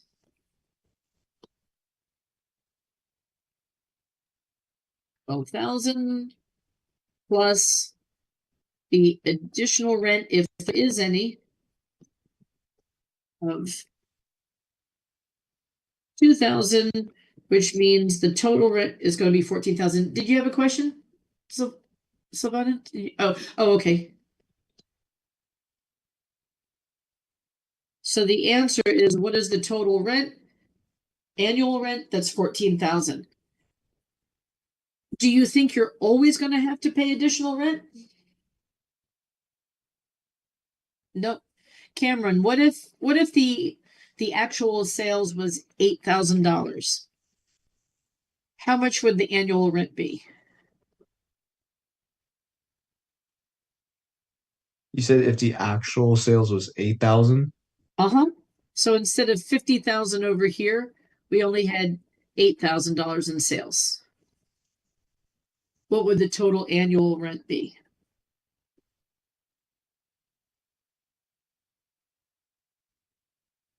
I'm gonna take a guess, like, because I won't lie, looking at all this math, I'm not a big math person, so it's kind of confusing at first. But I Well, think like take a look first. The threshold is $10,000, and you only Right. spent 8,000. So how much would the rent be? the It rent would would be 1,000 to the 12,000, right? Correct. Correct, Leslie. So the threshold means up until 10,000, it's free. You pay the base and nothing else, nothing additional. So if the threshold is 10, but you only sold 8, there's no additional rent. You always have to pay the base. The base is the minimum. So the $12,000 you're paying, and that's it. So on the state exam, they might give you a big example, and the things that you want to look at first, the first thing you want to look at to see is what is the threshold and what are the actual sales. So if the threshold is 10,000 sales is rent free, and my actual sales is below the threshold, then I don't pay any additional. I don't even need to calculate that. Only if it goes above and beyond the threshold, I calculate any penny above the $10,000. So for example, if the actual sales were 11,000, it would be only 1,000 over the threshold. So I'm only going to pay the percentage on what goes above and beyond the threshold. Okay, let me see if I can clear the board, and let me just get rid of this. And it's going to be ugly me drawing it, but bear with me. So again, we said the base was 1,000 a month. And then let's pretend the actual sales is 11,000. So the thing we want to see is, what is the threshold? The threshold was 10,000. So you only went $1,000 over the threshold. You're going to pay the extra rent, the additional rent, only on the percentage of the excess. So we said it was 5%. 1,000 times 5% is what, $50? So we're going to pay $50 in additional rent. You always have the base. So if they tell you monthly, you multiply that by 12. And we have, $12,000 for the year, plus a whopping $50. So the total is $12,050. Okay, let's do some more practice ones like this, and you'll get the idea maybe if we do 2 or 3 of them, okay? So I'm not going to touch the base because the base is the base. It's all about the base, The threshold in this example is always the same, and the percentage is always the same. So let's say in this case, the actual sales is $100,000. Again, the threshold is free. So I subtract the threshold for the excess sales of 90,000 times 5%. So 90,000 times 5% is $4,500.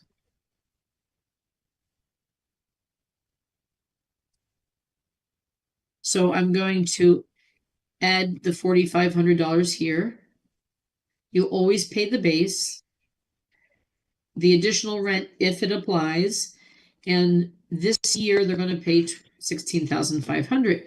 But every year it changes based upon what your sales volume is. This is called a percentage lease.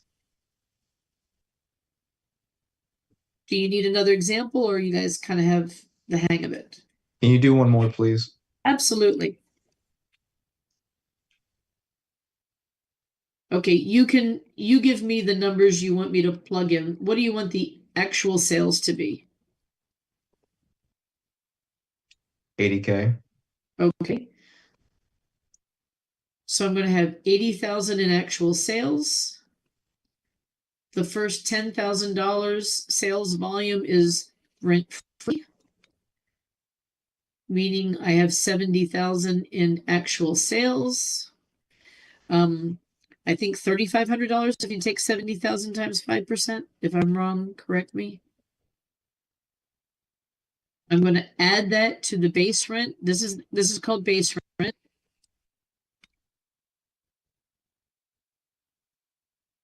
And then the total rent would be called 15,500. So let me put things next to it so you can understand what this thing's. This here is the $1,000 is your monthly base rent. Then of course you multiply by 12 months. And then you do the math. So you take the monthly 12 months, and that would be your annual rent. That's what that's called. And then over here, this 80,000 would be your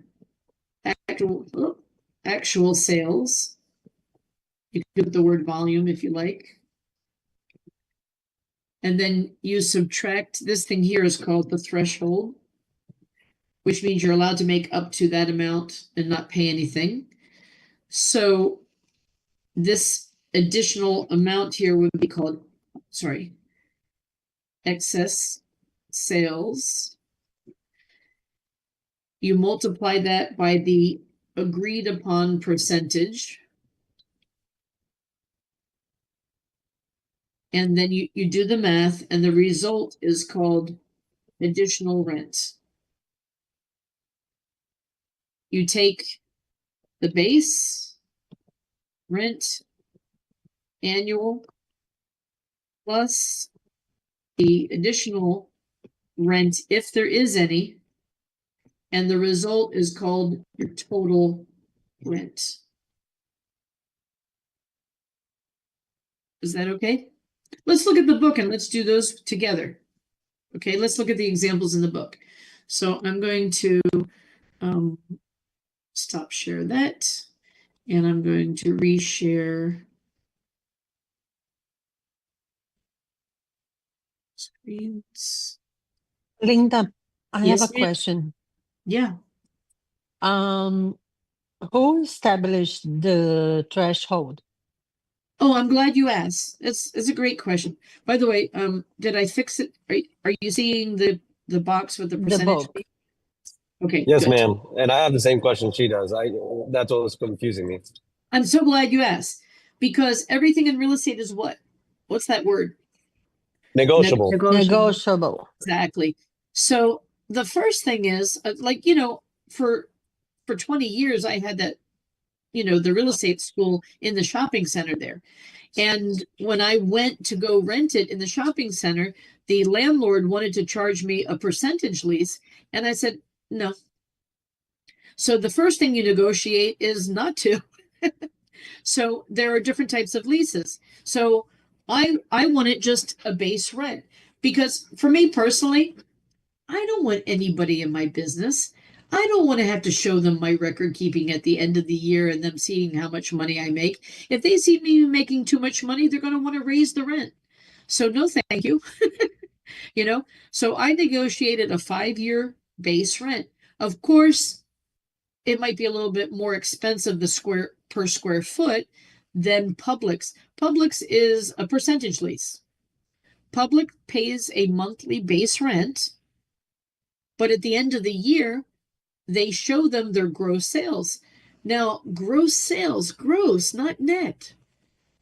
A grocery store loses a lot of money, don't they? They have a lot of waste, a lot of spoilage, broken jars, people return things, people steal things. So just because I, as the grocery store owner, bought $2 million worth of groceries doesn't mean I turned them and made profit on them. You follow me? So first of all, you negotiate what type of lease you want. So for me, I did that. I paid per square foot, and that's it. Publix also pays, they might pay per square foot, but they would probably pay, like if I was paying $30 a square foot, maybe they were paying $3 a square foot. First of all, they're huge. They got a lot of square feet. And Publix is what they call an anchor store. This is not in your book. I'm just telling you guys for life. The anchor store gets a really good deal on the base rent because, first of all, they take up so much space, but they attract all of the customers to the shopping center, right? So all of those other businesses feed off of the popularity of the anchor, like Publix, like at the Loop, you have the anchor stores, there's several anchor stores that are there. Macy's, Like Beyond, Macy's, JCPenney. exactly, JCPenney, all those things. So, and then the little shops are the ones that pay a high dollar amount per square foot.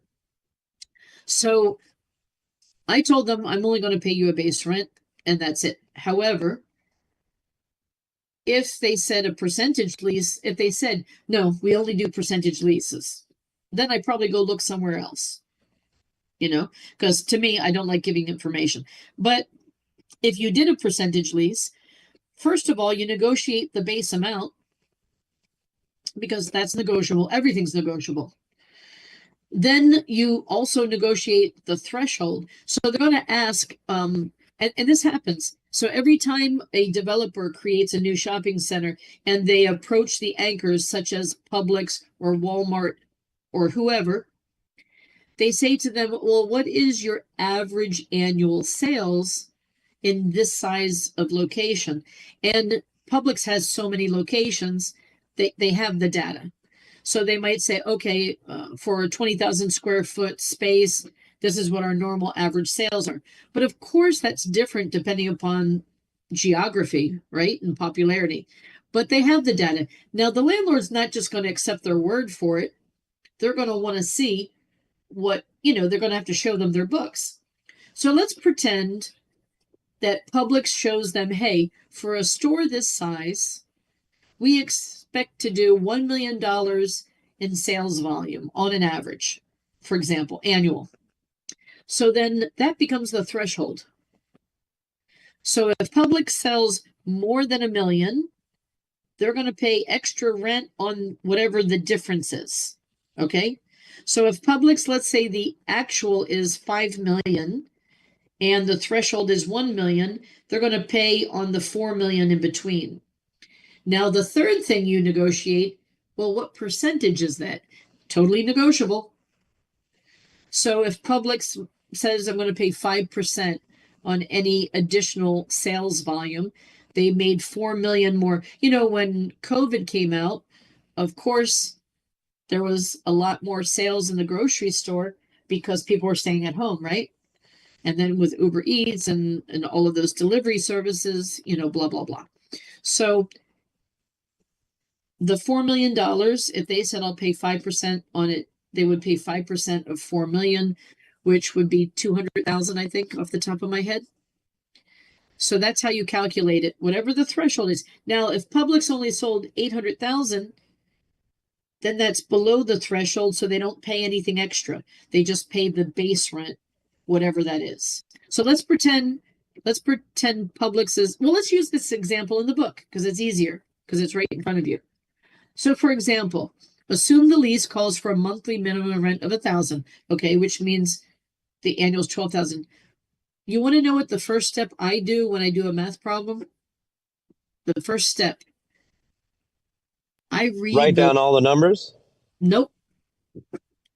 I read the last sentence because they give you extra numbers that you don't even need.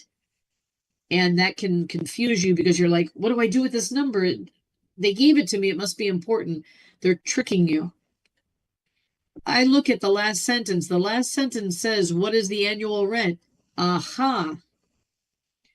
I read it so I know what I'm looking for.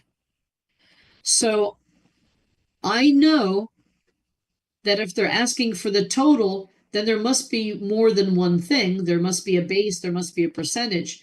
So then I only look for what I want to do at the moment. The first thing I want to calculate is the base, because the base you're going to pay no matter what. So I go back and I see the base is $1,000 a month. So I go ahead and I do 1,000 times 12, 12,000. I put it aside on my piece of paper. You follow me so far? Okay. And for the rest of you, it's great if people have their video on so I can see your heads, shaking. Thank you, Cameron and Savannah, that you're participating and I can see you. And thanks, Therese, Evelyn, and I had Dionyse there before, but it's good to have a reaction sometimes. Okay, so I put that aside. Then the next thing I look for to see what is the threshold and what is the annual sales. So it says they're going to pay 3%. I don't care about 3% for now. If it's in annual gross sales in excess of 325,000. So 325,000 is my threshold. Then I look, what are the actual sales to see if it goes above. If it goes below, I don't even worry about it because it's only the base rent, which is $12,000, and I'm done. But I see here that it says the actual sales were 450,700. Let me pull up a whiteboard, but you guys are going to have to give me the numbers. Let me see if I have. Let me see if I put my book in front of me, if it has the same numbers as an example.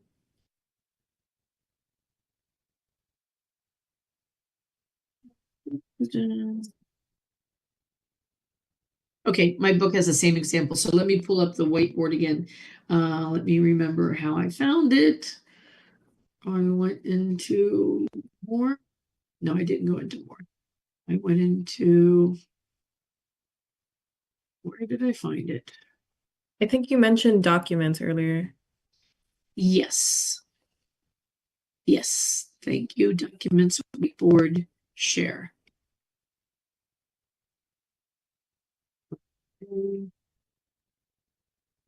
Well, I don't want templates. I want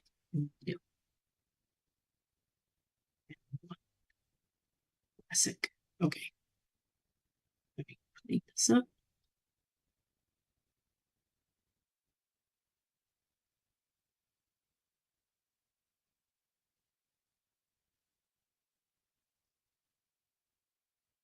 Okay.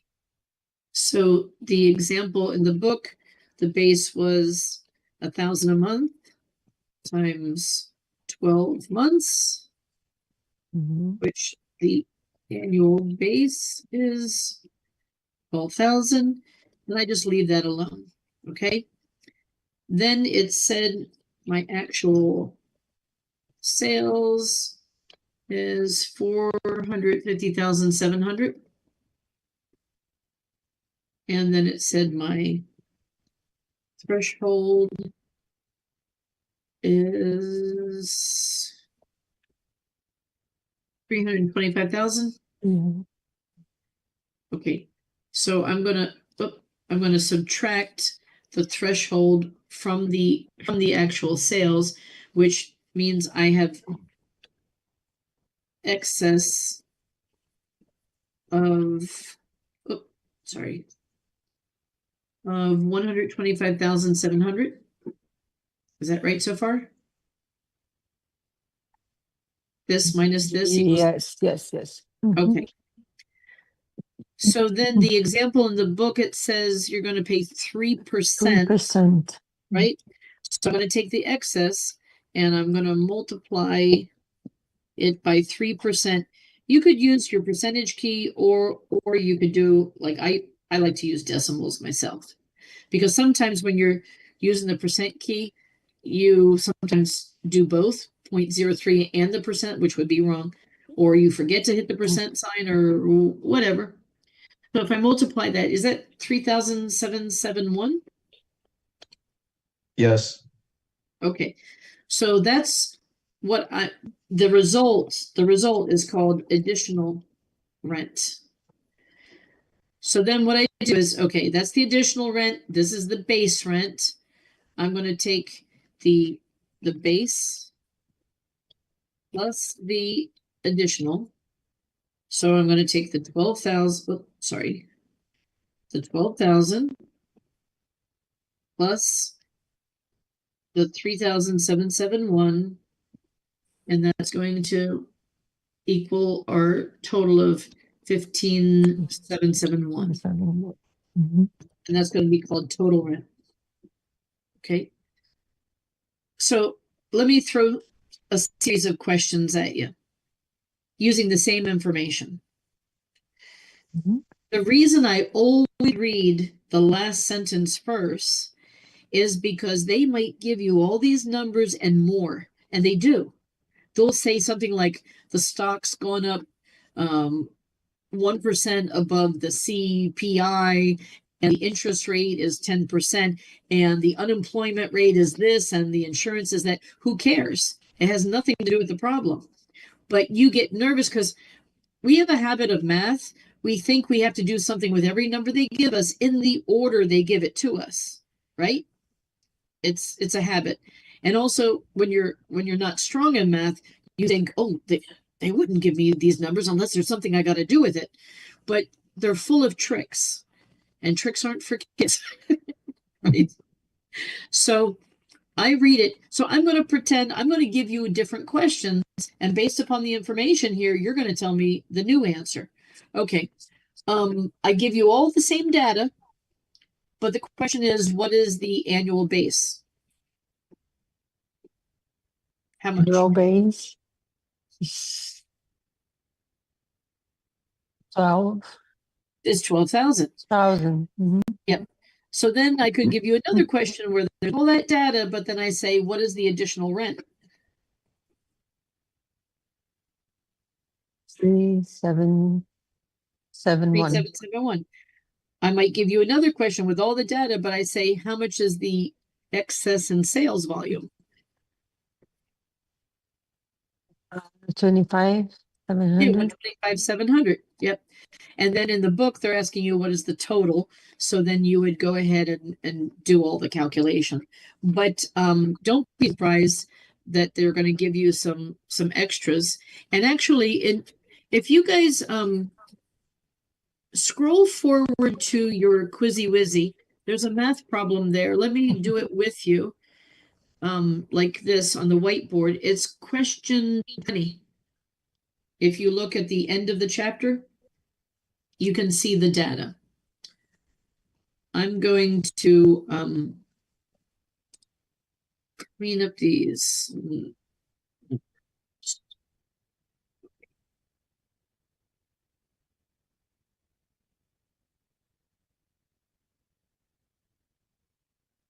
All right. So look at question 20. I go straight for the last sentence. The last sentence asks, what is the total annual rent? So it's the same kind of problem we just did. Once I read that, I know what they're looking for, and then I go back to see. The first thing I want to do is I want to look at the base. Okay, so the base rent, you tell me, how much is the base rent? 2,000. 2,000 a month times 12 months equals 24,000. Right? So base rent is calculated, but it's not over because they said, what is the total? So then I look, how much is the threshold? The threshold, you guys tell me how much, look through the problem and tell me what the threshold is. Is it 400K? Yes. Let me read the words.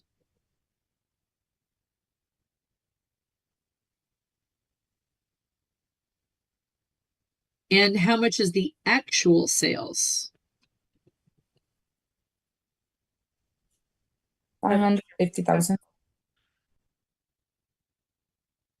Oh, sorry. Oh, come on, Linda. Okay, so I'm going to subtract the threshold away from the base, and whatever's left over is going to be in excess. So I can just look at that and see the excess is 150,000, right? Okay, but the problem isn't over because I have to multiply the percentage, and how much is the percentage that they give? 5. 5%. Okay, so then I take $150,000 in excess, I multiply it by 5%, and that's some extra rent of $7,500.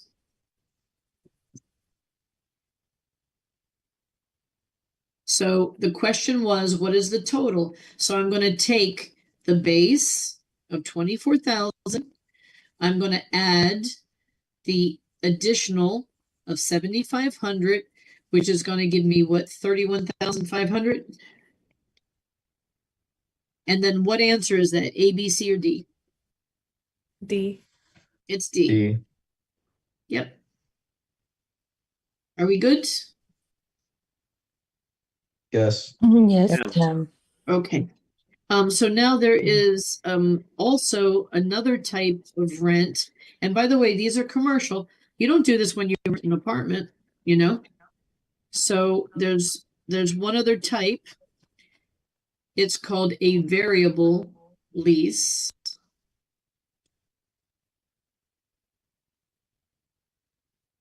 And let's look at it in, well, actually, yeah, let's look at it in your book. Okay. So we just figured out this one, it's the percentage lease. But there is another type that's called a variable lease. And the variable lease is a lot simpler. It goes up and down with the stock market. So, again, why would you pay this? It's negotiable. So the owner of that building, maybe it's tied to the stock market, you know, and they use the stock market to pay for the building. So if the stock market goes up, your rent goes up. If the stock market goes down, your rent goes down. It's a very simple equation, like here in the book. You take the new index. So the stock market is, let's pretend it's at 5.7 or whatever. And well, let's look at this one here, the example. It says the index is 1.5 and then increases to 1.8. So you take the new rate. In this case, it's 1.8 is the new rate. And you divide it by the original rate, which is the 1.5. And the result of that is called the rate of change, which could be a negative number, you know, if it went down instead of gone up. But in this example, it's gone up. And then you multiply that by the current price per square foot. So in this example, they're currently paying $12 a square foot, but the index has increased. So you take the $12 in rent, multiply it by the new index, which is 1.2, and that gives you the new rent per square foot. I'll show it to you on the whiteboard. If I show it to you on the whiteboard, it looks easier than it is verbally. Okay, I'm going to get used to using this thing. Okay, under documents, under whiteboard, share, continue, new, use old classic whiteboard. Okay. All right, so with the index lease, I prefer myself to do it this way. This is the way I set it up. And it doesn't matter if you set it up this way or the way the book has it, because the result is the same. Personally, I take, let me do it text box because it'll look prettier. I take the current rent per square foot. In this case, it's $12, right? Mhm. And then I multiply by the new index, divide it by the old index. They call it original. I just call it new and old. Oh, sorry, that's supposed to be index, not indu. Okay, so which in reality is taking the new index is 1.8. 1.8. The old one is 1.5. When I divide that, it equals 1.2, right? Mhm. So then I just multiply 12 times But we 1. have a new square foot. I'm sorry. We have a new square foot. Well, that's what's the result's going to be called. So when I take the current square foot, you take the current square foot rent, and I multiply that by the change, the change of the index, then I'm going to have a new rent per square foot, which is what is the result, which is 12 times 1.2 is 14.4. So the new rent per square foot is $14.40. Now, if they went one step further and said, oh, their space is 10,000 square feet, how much is their new rent? I would have multiplied it by a square foot, but they usually don't do that. This Can I one's ask a simple. silly question? What's the index? The stock market, the consumer price index. Gotcha. And would you have to pay that? If you negotiate that type of lease, I wouldn't. I don't like it. But if you get this math problem, it's a lot easier than having to do this math problem. But this one is on your school exam. So you're definitely going to become familiar with it. It's not that hard if you just practice it a few times. Mhm. In your chapter quiz, you have that one problem in the back of the book. It's some additional. Also on your student portal, I think there's practice problems. Like you can have a 3-day free trial of a bunch of practice problems. You can choose a bunch of math problems if you like. That's the $9.99 a month, the app that Michael did, right? Yeah, after the 3 days. Yeah, and it's good for a month. And how long are you going to study? Not over a month. You know. If you fail the school exam, the state exam, take it as many times. Yeah, that really helped me out last time, so I was going to do it regardless. Yeah. Okay, so, and thank you for all who signed the petition for Michael to be a member of FREC. Now you know what FREC is. That's awesome. I think he has enough signatures on there now. I'm not sure. Let me check. See how's it going. We're about to take a break.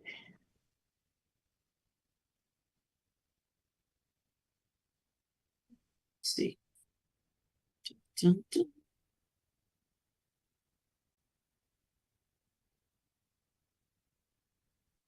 He's almost there. Just needs a few more. Okay. So we're almost done with this chapter. Then we're going to take, a dinner break, and then we'll go into chapter 10 and then do a review. So let me just get through this so I can give you guys a break. Okay. So, have you ever heard of sublease and assignment of lease? It's when you let somebody take over your rental contract. So if you don't want to be penalized for canceling your rental agreement, especially in a commercial space, you might want to assign it to another person, or you could even sublease it. Sublease could either be for less than the total amount of time or less than the total space. So for example, if you have an office that has 4 offices inside of it, maybe you sublease one of the offices. This is typical in real estate. So you'll have like an agency like Compass, and then they'll have some offices, and then they'll have a common area like a conference room and stuff. And if you want, maybe you want to rent out one of the offices inside, so you would sublease. Just because you want to sublease doesn't mean the landlord allows it. So you have to get permission from the landlord, but that's what it's called. Liens. Liens are something, that are in the way of your ownership, and there's different types of liens. Oops. The only kind of voluntary lien there is, the ones that you allow to happen, is when you need to borrow money, you get a mortgage lien, and a vendor's lien is when the seller does owner financing. So they would call it a vendor's lien. Involuntary liens, there's all different types. Somebody you get sued and there's a judgment against you. There could be for payment of your income tax. There could be state tax, property tax, special assessment. Oops. Construction lien, if somebody did work on your house and you didn't pay them. If somebody died, maybe there's a federal estate lien. So you don't need to spend a lot of time with that. But here's the names and the descriptions of it. Florida doesn't have state tax. So if you fail to pay your federal tax, it can result in a lien on your property. And then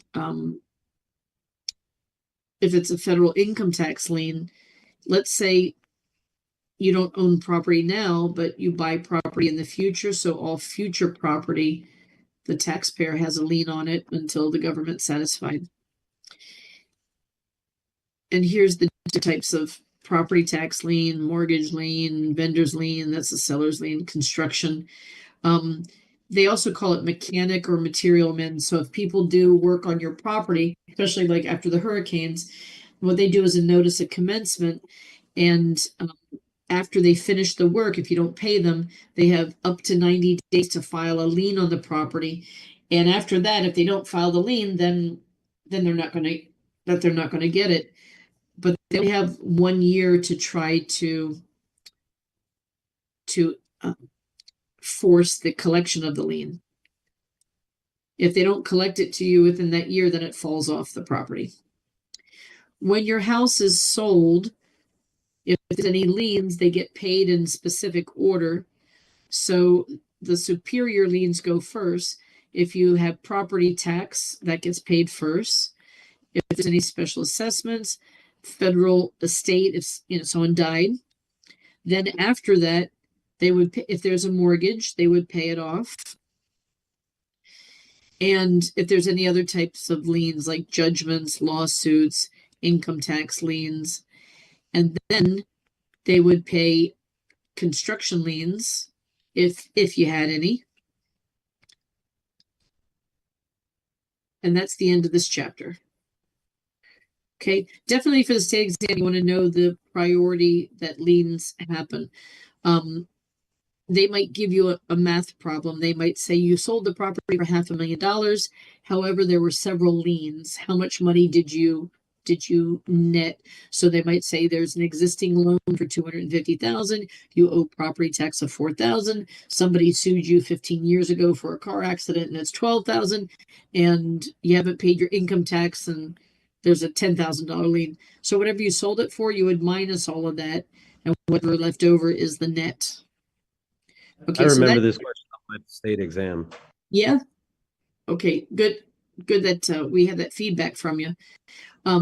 Because if you all caught that, Dorian used to have a license and he just let it expire, and now he's getting it again. So he's a good one to have feedback from because he's taken the state exam and the school exam before.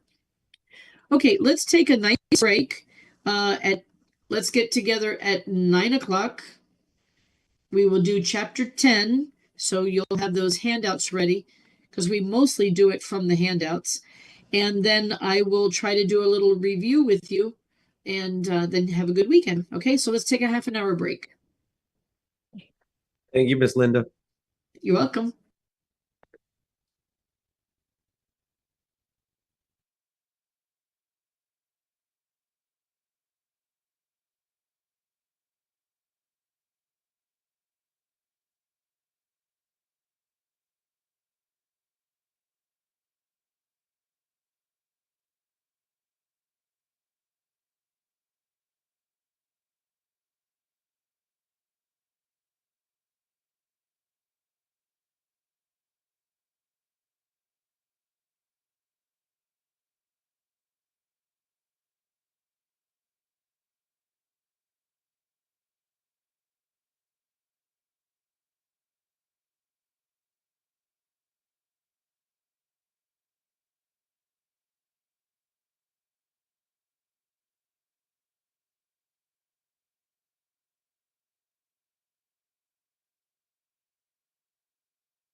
Alrighty, welcome back. So, chapter 10.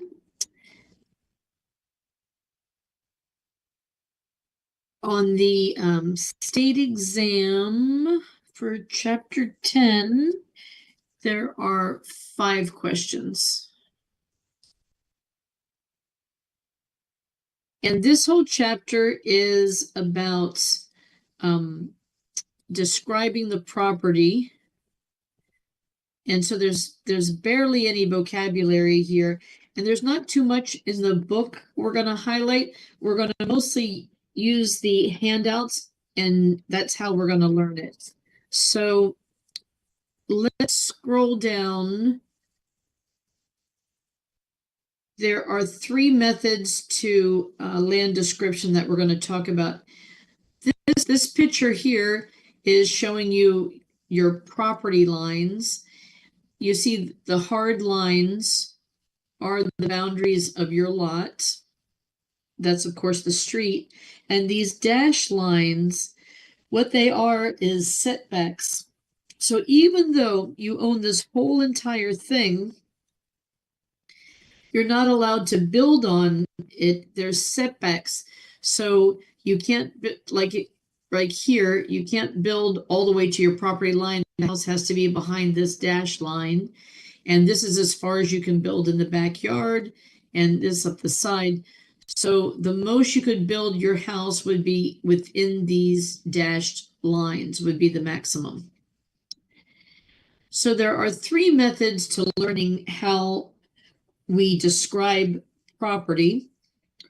And one of them is called meets and bounds. So meets and bounds is the oldest land description. So one question on the state exam could be, what is the oldest method of land description? The answer would be meets and bounds. Another state exam question might say, what does the word meets mean? It means distance, and bounds is direction or angle. Another question might say, what does every meets and bounds have to have? And it has to have a point of beginning, which is a POB for short. And there usually has to be some type of visible monument so it marks the beginning point. And they use directions like this. And question 61 on your school exam is going to ask you to give a description of meets and bounds. So the normal one that's normally on the state exam is, what is the opposite? So if they tell you 45 degrees northeast, what is the opposite? And it would be the same angle, 45 degrees, but what's the opposite of east? West. What's the opposite of north? South. So on the state exam, these are the only 5 possible questions you could get about meets and bounds. Let's go back. What is the oldest method of land description? The answer would be meets and bounds. It's the oldest. They might say, what does the word meets and bounds mean? It means distance and direction. They might say, what does every meets and bounds have to have? And the answer would be point of beginning. And they might say, what do they use to mark that? And it's called a monument. In the olden days, old days, because this goes way, way, way back, meets and bounds was used in the pyramids and Nazca lines, and they've used it for thousands of years. So thousands of years ago, they didn't have like a monument like, hey, from the I-4 exit, you know, so they used nature. So when people would describe, okay, imagine, I don't even know what the heck they would have used in ancient Egypt in the desert. Because, I mean, out in the sand, there are no landmarks. I mean, the sand dunes don't even stay in one place, right? But here we might have used something like, okay, you go out to the cave that looks like the bear claw. And when the sun is noon, it's at a 45-degree angle. And then you follow the river And where the river takes a bend, that's the edge of your property. So they use nature, but what is the problem with nature? Changes. It always It changes. changes. It changes. Rivers dry up or change course. You know, caves can fall in, trees can die, you know, so now they use man-made landmarks, monuments. So sometimes you see on the road, it says mile marker 1, mile marker 2. And so that's like a monument, like a point of reference, basically. So it has a point of reference and then it goes from there. So let me show you what that would look like. So for example, how are you going to describe this piece of land? So they would give a landmark, like they might use, okay, from the center lane of 53rd Street. Have you ever seen surveyors with the tripods and they're out in the middle of the highway? So they're not measuring the highway, they're making some kind of reference. So sometimes if you're next time you're driving on the highway, if you see like a little disc, like a circular thing, a metal, and it's stapled onto like the middle lane, like nailed in, those are usually markers and they're points of reference. So a surveyor will set up their equipment there, and then they're going to measure how far it is from that point. And that begins the point of beginning. So let's just pretend that this is the point of beginning right here. Why isn't this highlighting for me? Highlight. Okay, there we go. Imagine this is your point of beginning. So this is the point of reference, the point of beginning, and now you want to measure the property. So you're going to go from here to the next corner. But how do you measure it? How do you describe it? They use a compass. So let's pretend, oh, come on, I want to highlight. Let's pretend like we got a big old, come on. Let me draw.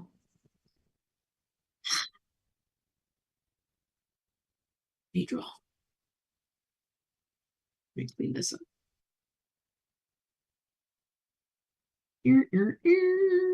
Okay, let me try again.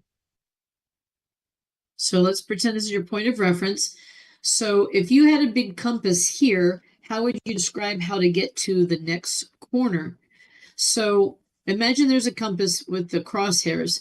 So from here to here, you're going southeast, right? So you're going southeast, but at what degree or what angle? Let's just say that's maybe like a 20-degree angle.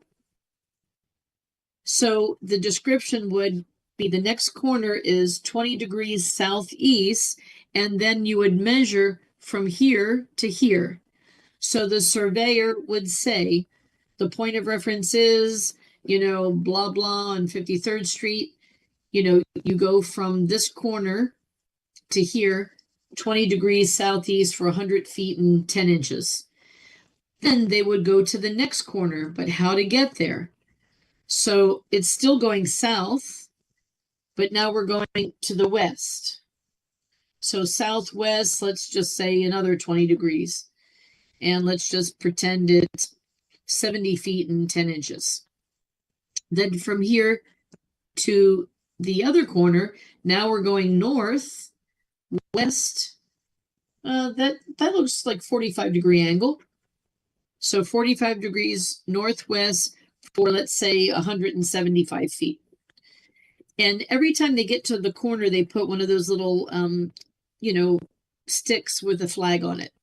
And that's how they would go around and measure all the corners of the property.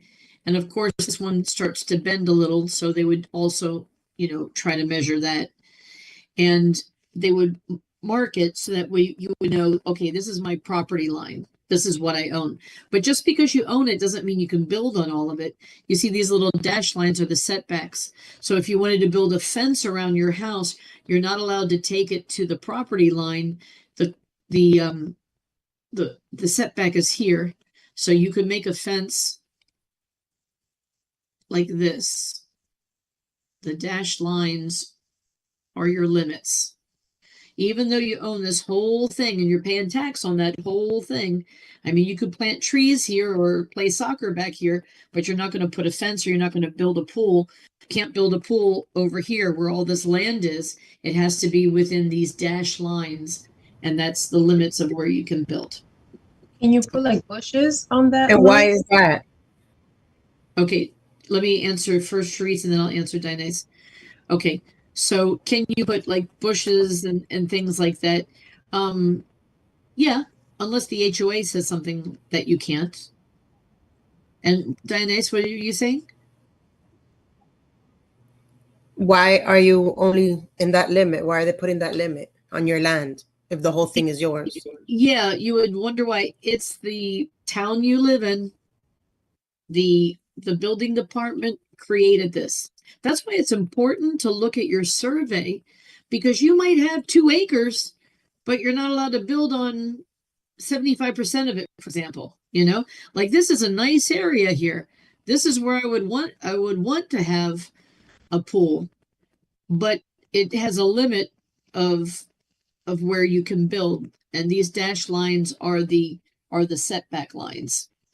And it's not like one rule for everybody. It's different.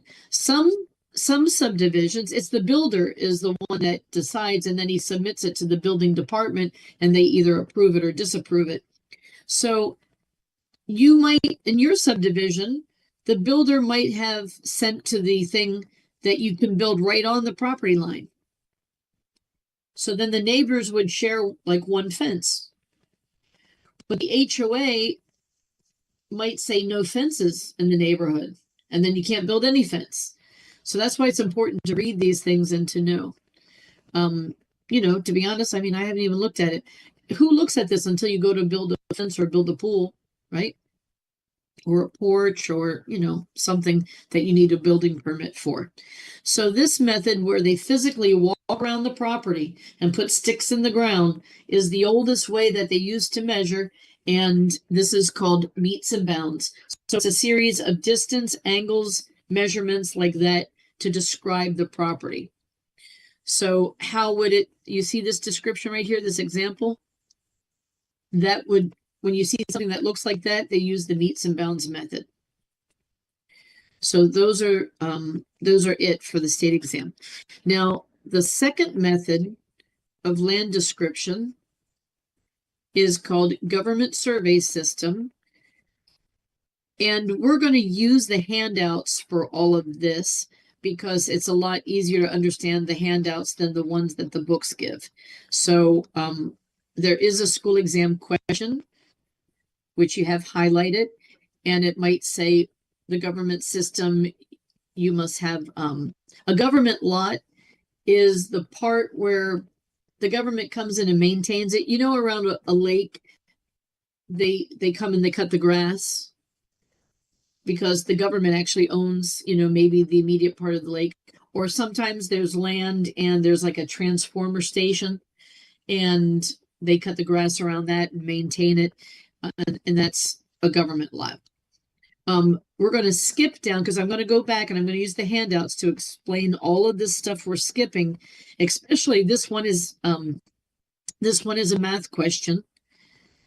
And I'm not going to show it to you now until after I show you the end of that description. We'll come back to it, but I want to skip over. This is also math. I want to skip to this one. The lot and block method. The lot and block method is the third method of land description. And this is a very, this is a super easy one.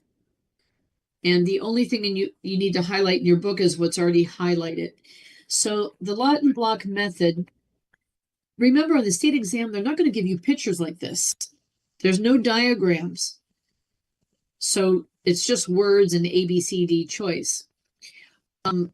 This is like a subdivision plat map. This shows all the individual lots that a builder has created. And the description looks like this right here. So every county has these books on records in the building department. only if it's in a subdivision, the builder has submitted a map of the whole entire neighborhood to the county, and they keep it in public records. And it's measured meticulously like this one is. So instead of a surveyor having to go out each time and resurvey, when you want to describe what piece of property you own, like do you own this one, this one, this one, this one, this one, the description looks like this. They tell you what county, so let's say Orange County. They'll say Orange County Public Records. These maps are held and they call them books. They're really like binders, but they'll say it book. So then it will be like book number 1. It will say the page number, let's say page 5. And then it will say the lot number. This one has 2 different blocks. So it might say block A, lot number 1. In book number 10 of Orange County Public Records, page number 5. So that's how it would look. But it only works if the property is located in a what? Subdivision. In a subdivision. So on the state exam, and the school exam, if it mentions it's in a subdivision, the answer is lot and block. They use the plat maps, and since it's already measured, they just refer to it by this is the page number, the block number, the lot number, in public records, but it only works if it's in a subdivision. Okay, so as far as the book goes, that's the only highlights that you need. You already have this stuff for the school exam, which I'm going to show you how to do the math part of it after I explain all of this other method. So the second method is called the government survey system. It also could be called rectangular system, grid system. It's a series of lines. And every line has a different name. And this is where people start to get frustrated. Up until now in this chapter, it was easy peasy. The meets and bounds was easy, the lot and block is easy, but this one has a lot of tedious parts, and people sometimes get frustrated with this chapter. Some people love it, some people hate it, like I said before. So the government survey system is like placing a grid on top of a map. And by knowing which box number on the grid, you can locate the general area, and then you can go smaller, smaller, smaller, smaller, smaller until eventually you find your property.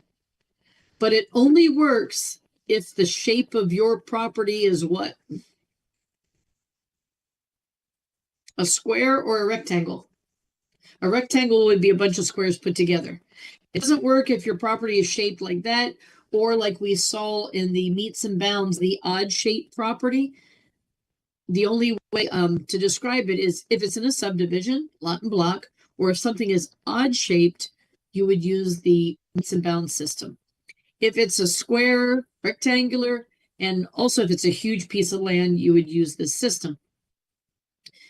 So we're going to learn the name of each of the lines. And this is, like I said, sometimes this is what gets tedious for people to follow.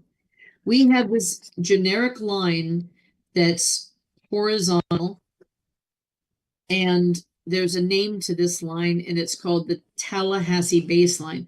Let me just scroll through and see if, yeah, Michael wrote those. Okay. On the next page, it's going to be written for you, so you don't have to write it down. So I'm just going to illustrate it. So there's this imaginary line that goes across the state of Florida, and it goes through Tallahassee. It's called the Tallahassee baseline. Now, if you were cutting Florida equally, you would probably have put this line in Orlando. But this system was invented like 150 years ago when Orlando didn't exist. The only thing at that time was Tallahassee, Pensacola, Jacksonville. So this imaginary line is the Tallahassee baseline. The imaginary vertical line is called the guide meridian, and they intersect in Tallahassee. So, oops, went too fast. Okay, so here's the state of Florida. The imaginary horizontal line is called the Tallahassee baseline, and the imaginary vertical line is called the guide meridian, and they intersect in Tallahassee. So then we have a series of lines that get smaller, smaller, smaller, smaller. Parallel to the prime meridian that goes through Tallahassee vertically, these lines are called guide meridians, and they are 24 miles apart. In between the guide meridians, every 6 miles, we have vertical lines that are called range lines. So the state exam might say, what do you call a line that goes up and down that is 6 miles apart? Well, that would be a range line. They might not say vertical. They might say up and down, north and south. So you have to think about it. But if they're 6 miles apart, they're either the vertical or the horizontal ones. The vertical ones are called range lines. Are we okay so far, or did I lose you? You're okay. All right. So if these are 6 miles apart, every fourth one is right on top of a guide meridian. And the guide meridian that goes through Tallahassee is called the prime meridian. It's names.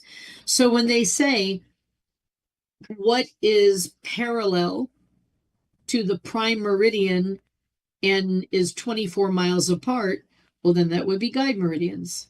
If they say what's parallel to the prime meridian and 6 miles apart, that would be range lines. So that's all the ones that go vertical. Let's talk about horizontal. Oops, sorry. The horizontal main line through Tallahassee is called the Tallahassee baseline. Every 24 miles parallel to it, we have what's called correction lines.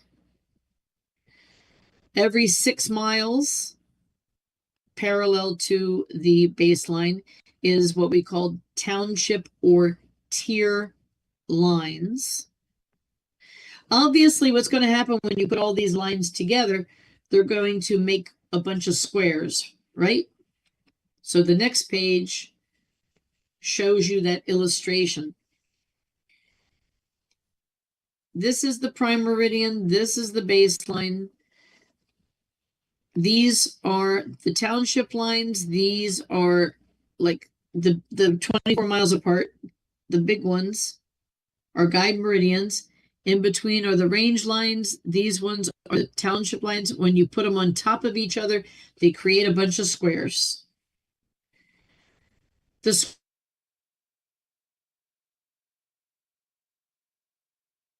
squares have names. The big squares. Oh, it says my internet is unstable. Yeah, your internet cut out real quick. Okay. It's better now? Yes. Okay, good.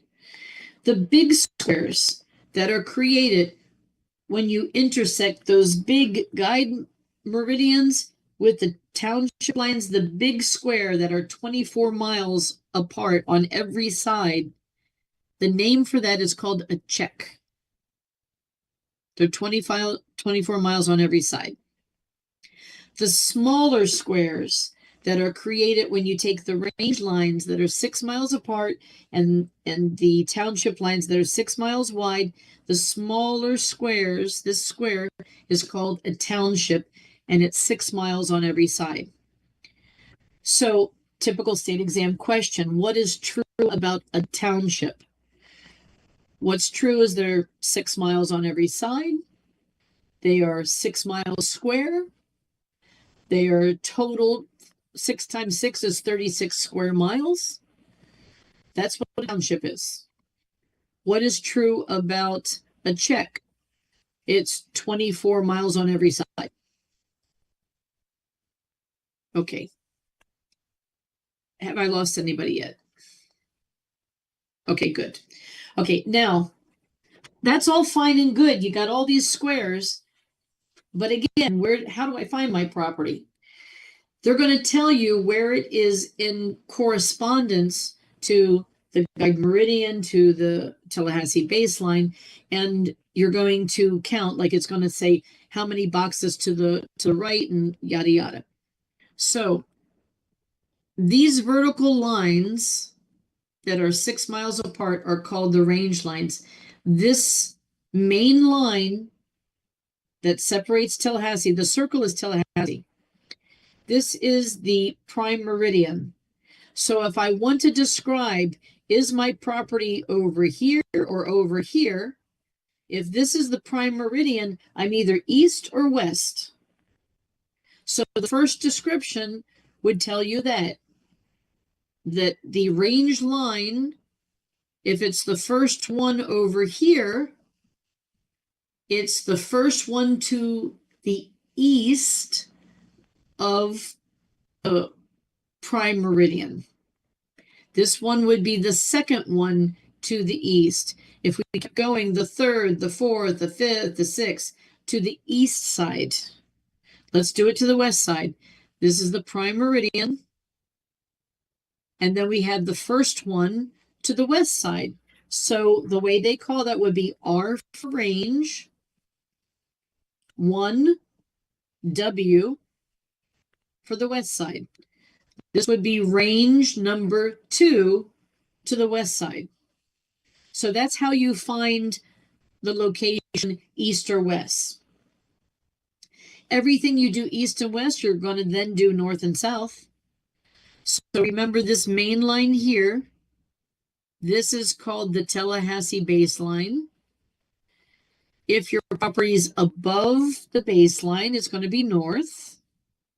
If it's below, it's going to become south.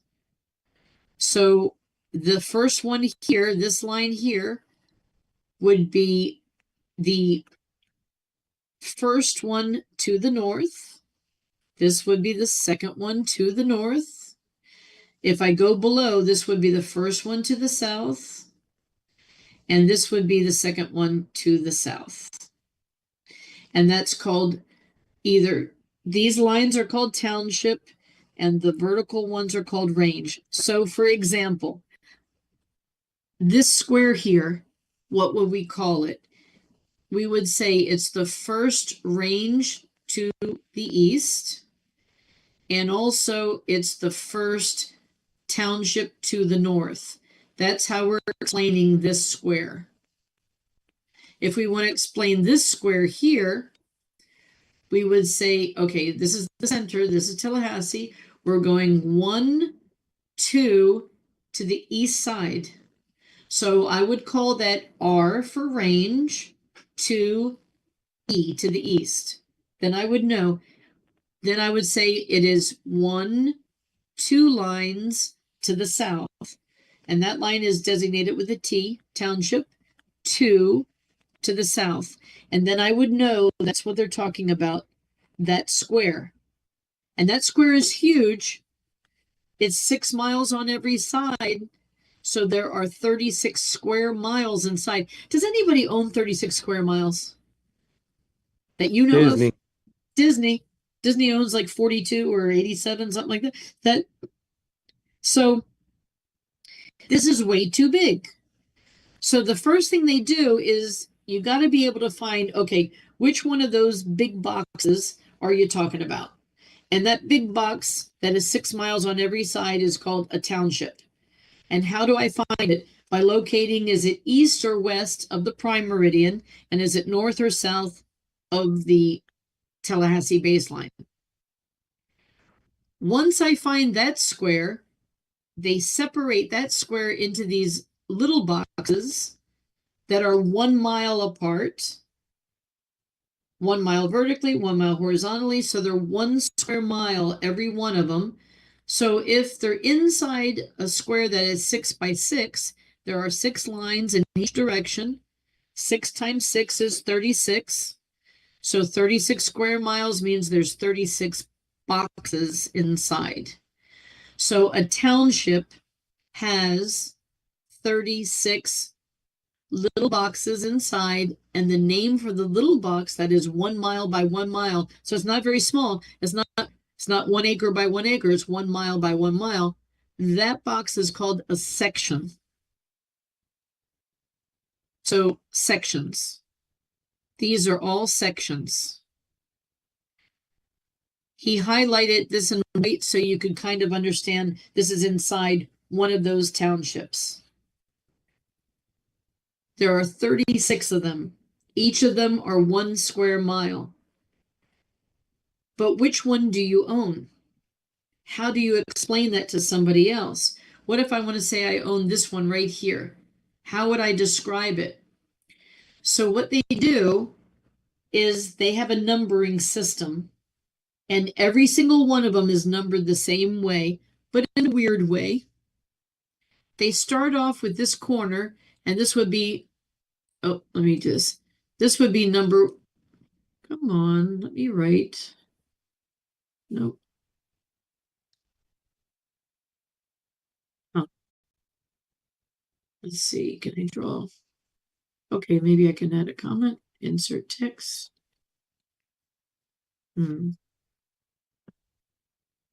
Okay, well, this one is box number 1. That would be box number 2, 3, 4, 5, 6. So they start off from the right to the left. Or you guys are looking at me the camera a different way, right to left. So 1, 2, 3, 4, 5, 6. Then they jump down. This would be 7. And then they go to the opposite direction. 7, 8, 9, 10, 11, 12. And then they go down and they would go the opposite direction. 13, 14, 15, 16, 17, 18. So they go back and forth like Tetris until they get at the last one, which is number 36. So it starts here, box number 1, 2, 3, 4, 5, 6. It goes back and forth until you get to the last one, which is number 36. So 1 would be here, 36. Let's look at it at the next handout. Oh. Okay, it should have, I don't want to show you how to calculate them. Let me just look through these.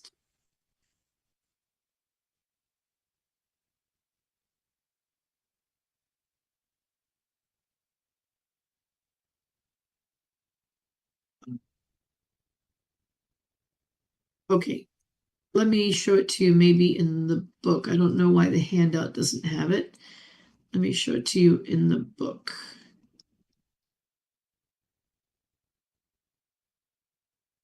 Okay, here we go. Okay. So just to review again, this right here is your guide meridian. This is your Tallahassee baseline. If you were in this square, you would be 1, 2, 3 range lines to the east side, and you would be 1, 2 township lines to the south. That would be the name for the overall square. Inside the square, they have these boxes, and they start off in the top right corner, 1, 2, 3, 4, 5, 6. Then they go down 7, 8, 9, 10, 11, 12. And then they go the opposite, 13, and they go back and forth and back and forth until they get to number 36. When they start the next township, they just renumber them the same way. So this, what you see here, 1 starts all over again. 1, 2, 3, 4, 5, 6, 7, 8, 9, 10, 11, 12, back and forth until they get to 36. So if we go back up to this, every one of these squares, every single one of these squares has 36 smaller squares inside. And they're numbered the same way. 1, 2, 3, 4, 5, 6, 7, 8, until I'm like back and forth until you get to the bottom. So typical state exam question might say, for example, you're in range 1 to the east, which would be here. You're on the first to the north, so you're in this box. You're in section 36, which is the very corner right down there. And it would say, if you walk 1 mile, where are you now? If you walked 1 mile, you're no longer in the same box. You've gone into this square.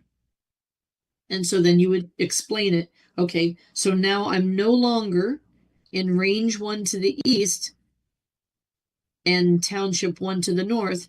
I'm still in range 1, but now I've moved over to township to the south. Hope I'm not losing you guys. Every one of these is numbered the same way, like this. So you have to memorize it. Starts, or you say, screw it. There's only a few questions. I'm not going to bother. That's what you say. So if How you many know questions are for this chapter? I mean, for the state exam, there are Five. five questions, 5. but 5 questions on all 3 methods. So they're not going to all be on this. There's probably going to be 3 questions about meets and bounds and 1 about one block, which leaves you like 1 or 2 questions left on this. Okay. So you might just say, oh, screw it, A, B, C, D, pick whatever you want to. But let me explain how you would do it, and then you decide if you want to like ignore it. So, Okay. so if you number them the same way, the way they might see if you understand this, is they might say you're in section number 1. What section is immediately south of you? And that would be section 12. So if you knew how to number them, 1, 2, 3, 4, 5, 6, 7, 8, 9, 10, 11, 12. If you knew how to number them, then you would know. Or they might say you're in, oh, sorry. Come on. You're in section 15. What's north of you? Well, that would be section 10. Or they might say what's east of you or west of you. So if you know how to number them, then you would know which one it is, okay? It's not over, but it's almost over. It's okay. And they don't give us No the pictures. range. No pictures. Okay. Yeah, no pictures. So imagine this whole thing, the whole entire thing is one section. One section is how many miles on each side? 1. A section. The township is 6 miles on every side. You're right, Charisse. The township. But the section is the little box. There's 36 of them inside the township. So the section is 1 mile. But again, that's way too big. It's a mile. So I don't want to lose you guys. Just breathe in and let me show this to you. Imagine this.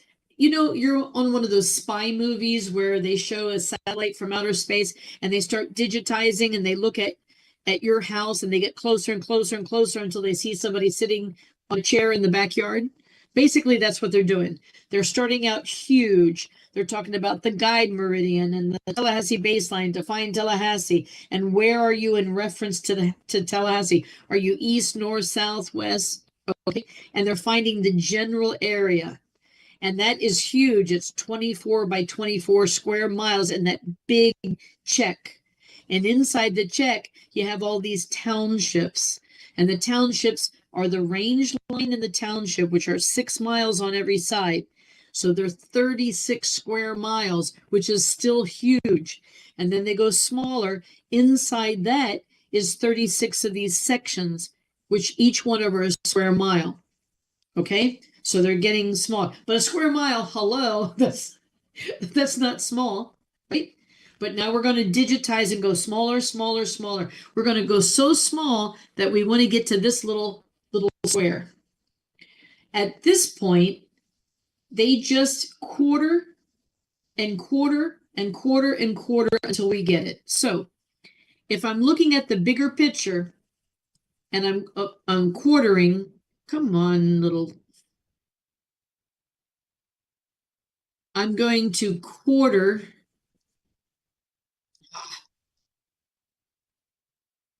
This mouse is just not giving me precise stuff enough.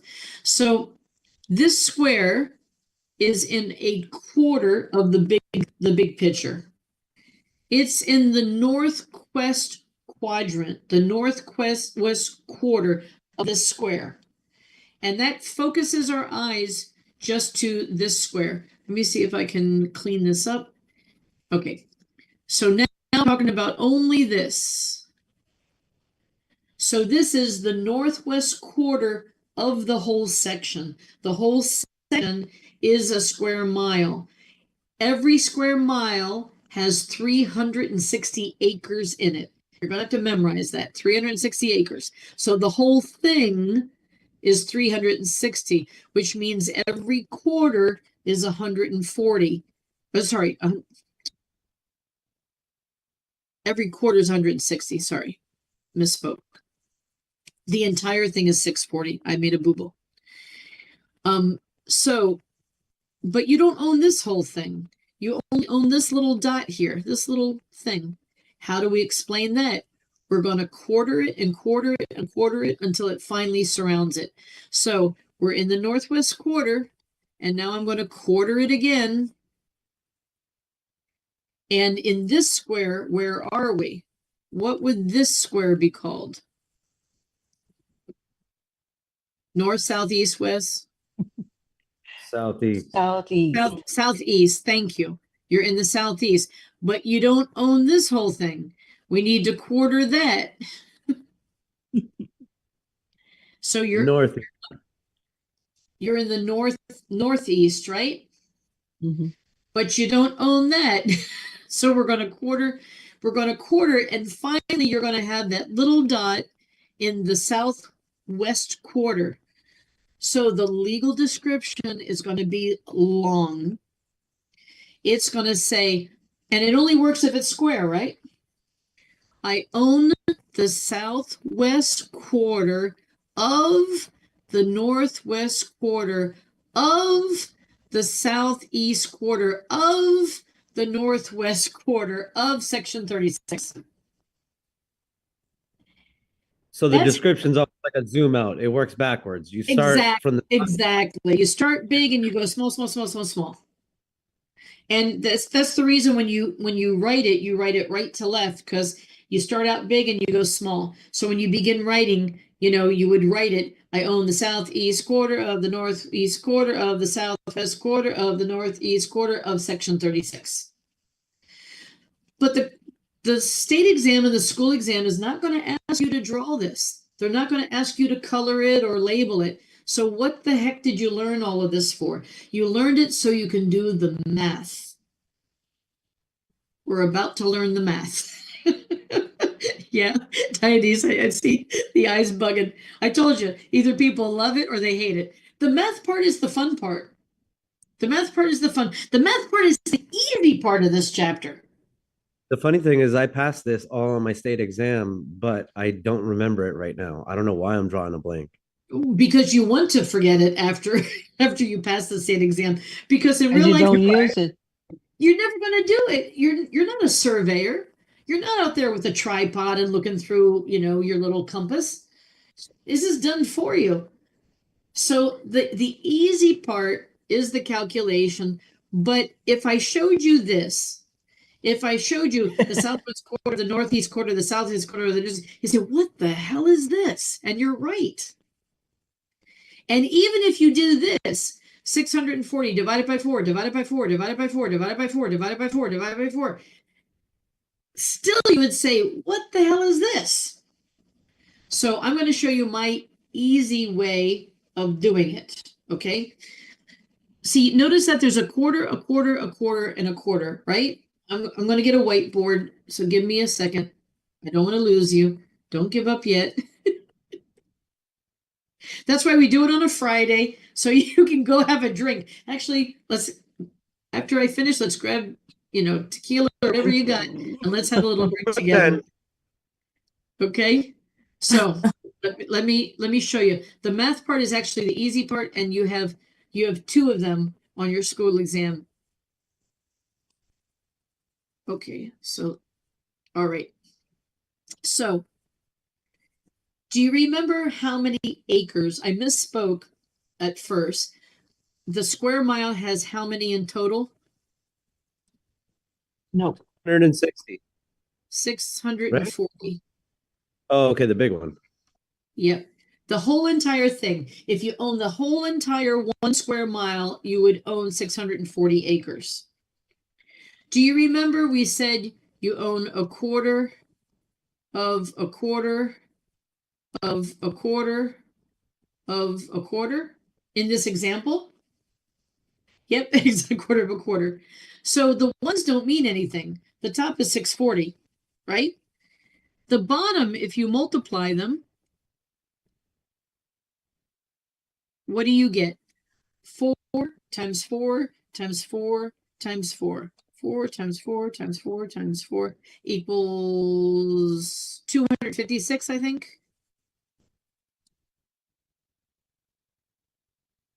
640 divided by 256 is what, 2.5, I think, maybe? Divided by Wait, 4 times 4 times 4?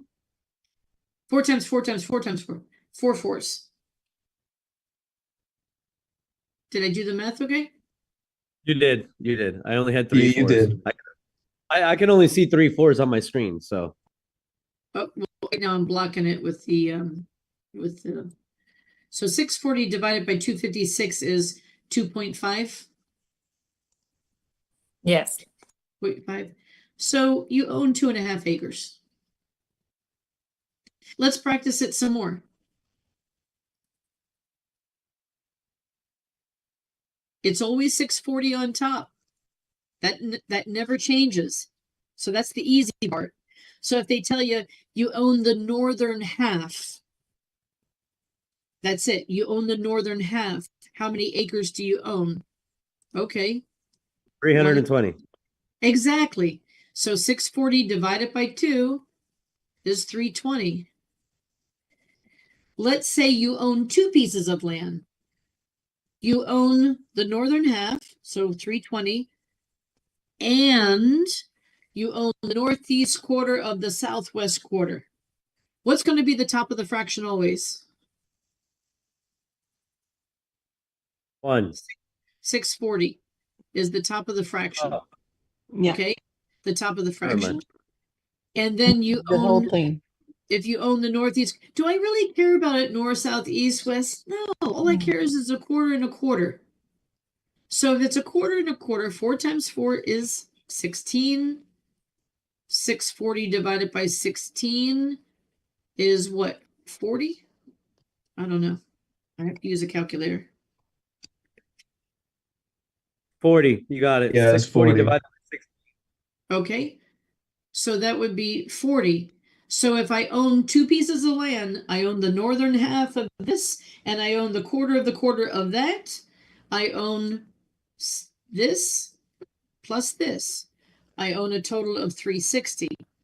Let's use the examples in the book. Let's go to the chapter quiz, and let's see if there's some math problems there, and I can show it to you from there, and we can practice that together using the same example. Okay, so let me get rid of this. Clean this sucker up. The math part is the easy part, and the ones on your school exam, you got 2 math problems, which, trust me, the math is the easy peasy. And let me share my screen again and share the chapters again. Okay, so in the school exam, since we're here, question 52, they're going to ask you to calculate, and what you have on it is it will give you something that looks like this. So do you care north, south, east, west? No. All you care is it's 4 times 4 times 4 times 4, which is your denominator. The numerator is always going to be 640. 640. Yep. You do the math, you're done. Let's take a look at another example. Let's look at this one. You have a quarter, I don't care north, south, east, west, of a quarter. And then it says the word and. What does it mean when you have and? 2 properties. It has 2 properties. So you don't combine them. You do each math separate, and then you combine at the end. So we have to do the math. 4 times 4 is 16 in the denominator. The numerator is 640. 640 divided by 16 is 40 acres. So you have 40 acres for this part, and you have another piece that is a quarter of a quarter. I don't even have to do the math again because I just figured out a quarter of a quarter is 40. So I have 40 plus 40 means I have 80 acres, right? Let's look at the chapter quiz and see if there's some more practice so we can do that together. Okay, here's number 1.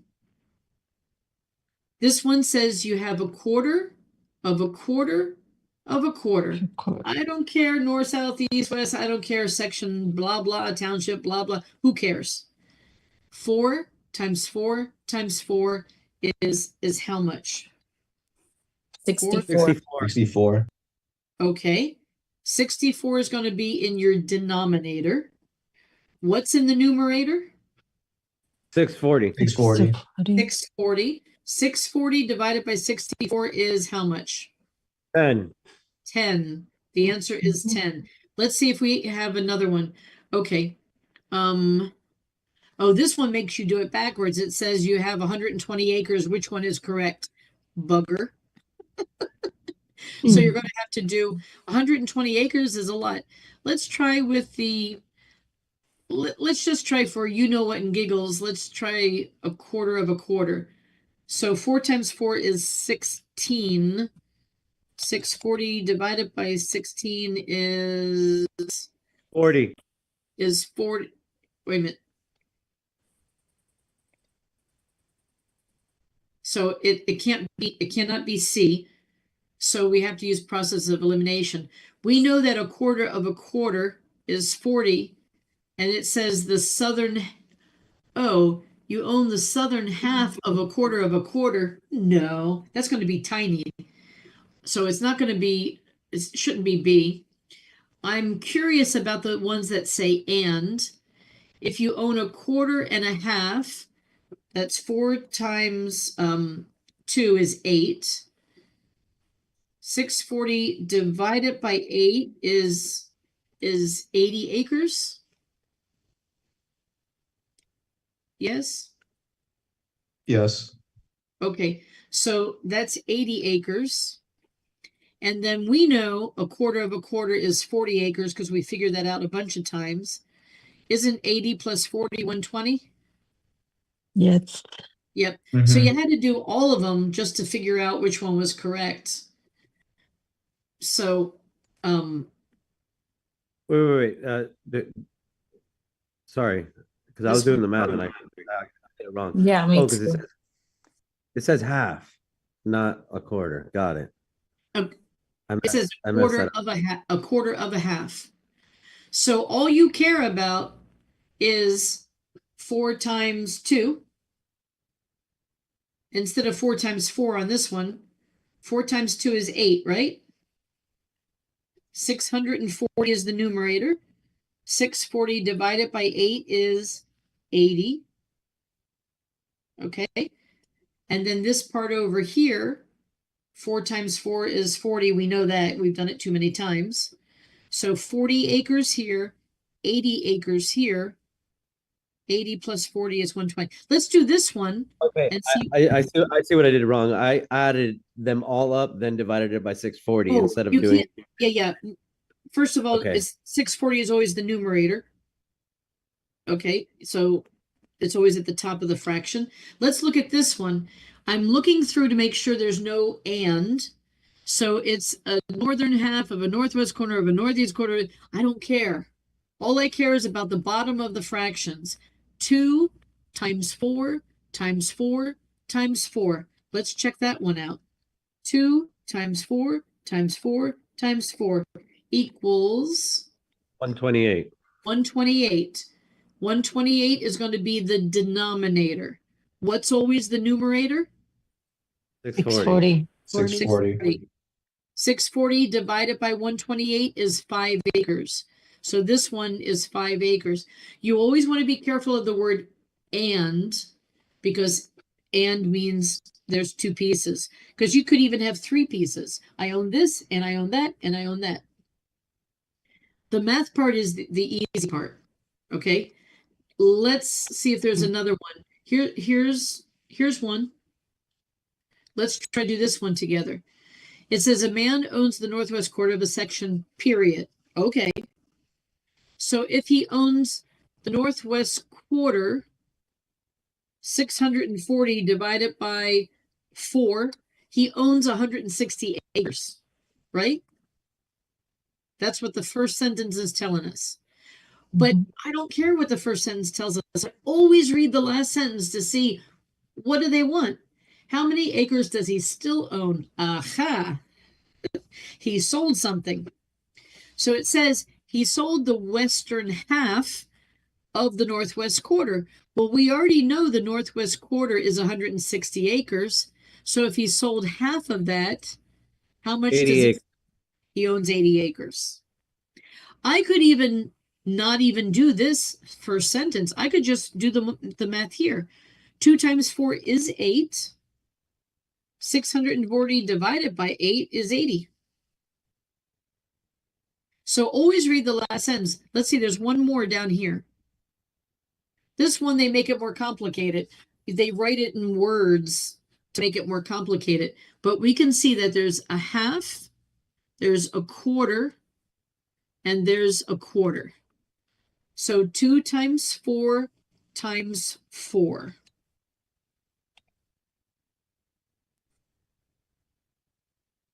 Is 32, right? 32, yeah. 32. Okay. What's always the numerator? 640. 640 divided by 32 is 20 acres. Okay. I see some of you about to cry. Only on the inside. Okay. There's one other math one here, but this one this one isn't so bad. Diana, so you okay, honey? Either your video is frozen or you're really sad. Okay, so so we had the math here, and so if we look at it, it says you own a quarter of a quarter of a quarter. Okay, there's 4 quarters. So if you look here, 4 times 4 times 4. Don't do it the first way. They're showing you by dividing. Don't do divide, divide, divide, divide. Just take the bottoms, multiply them. You got the grand total of the denominator, and 640 is always your numerator. You know, it's the easier way to do it. So there's one other thing you have to commit to memory. How many square feet are in an acre? There's 43,560 square feet in 1 So acre. Michael told me something to always remember that. I don't know if he still uses it. 4 old ladies driving 35 in a 60. Yeah, that I made that up and he took it from his mama. So let's share it with everybody. So it's a hard number to think of randomly. So there's a little sentence we use to remember it. 4 old ladies drove 35 miles per hour in a 60-mile zone. Okay. If it was talking about this old lady, it would be one old lady who's 60 driving 35. Nah. I would be driving 120 in a 60. So, but 4 old ladies driving 35 miles per hour in a 60-mile zone. It's a way to help you memorize it.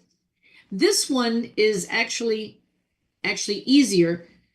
It'll say you own 2.5 acres. How many square feet is that?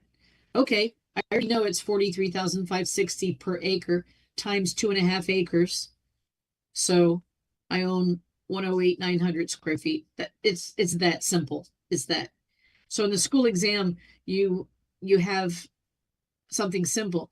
Now, the second example they show you is what if, how much does that cost you per square foot, for example? So if you know what the purchase price is, in this case, 65,300 feet, and then it says how much per square foot, we know that there are 43,560 square feet per acre. You take the cost per acre, divide it by the total square feet, and it's $1.50 a square foot. So, you know, you want to know how I guess easy? I look at it this way. Let me do a whiteboard and I can show you how to, I'm going to show you how to guess on math. When we do a lot of math problems, I'm going to show you how to guess. So you don't have to be stressed by all this math. And guessing will get you pretty close to where you need to be. Okay. So how many square feet do we say is in an acre? 43,560. Yes.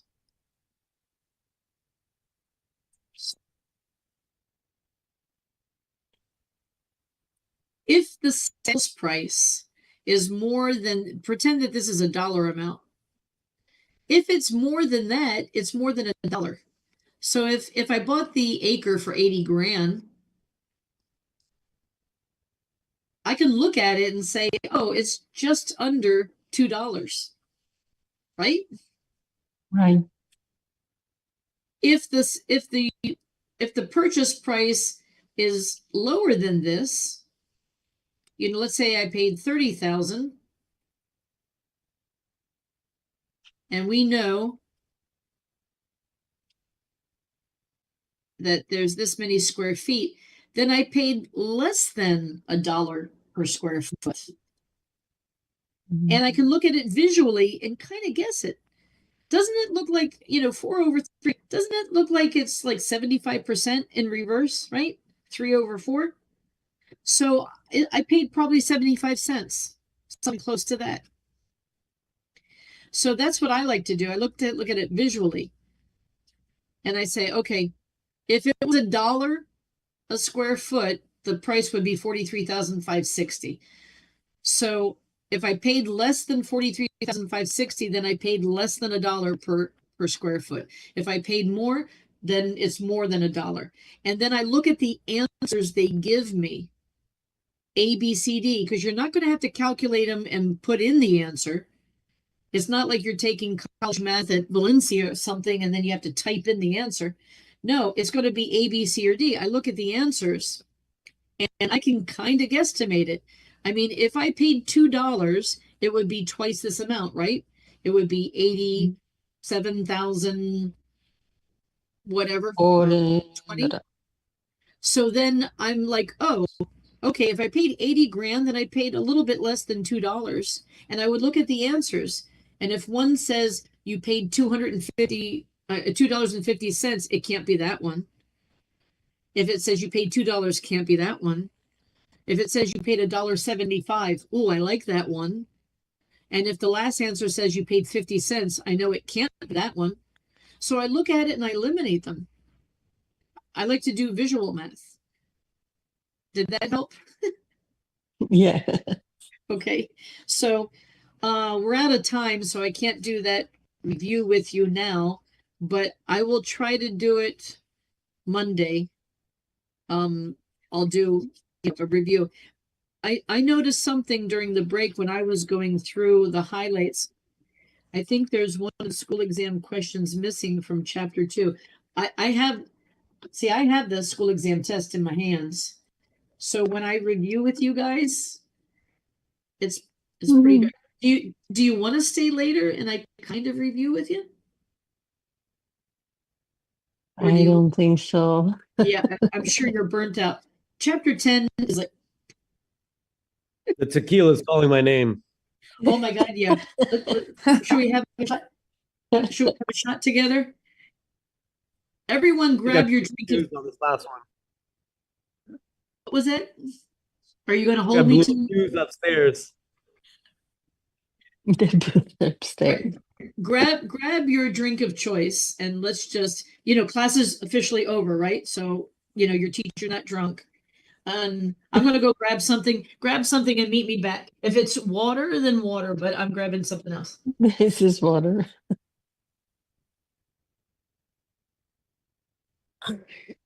Tu me fala pra gente pegar uma pinga. But the key.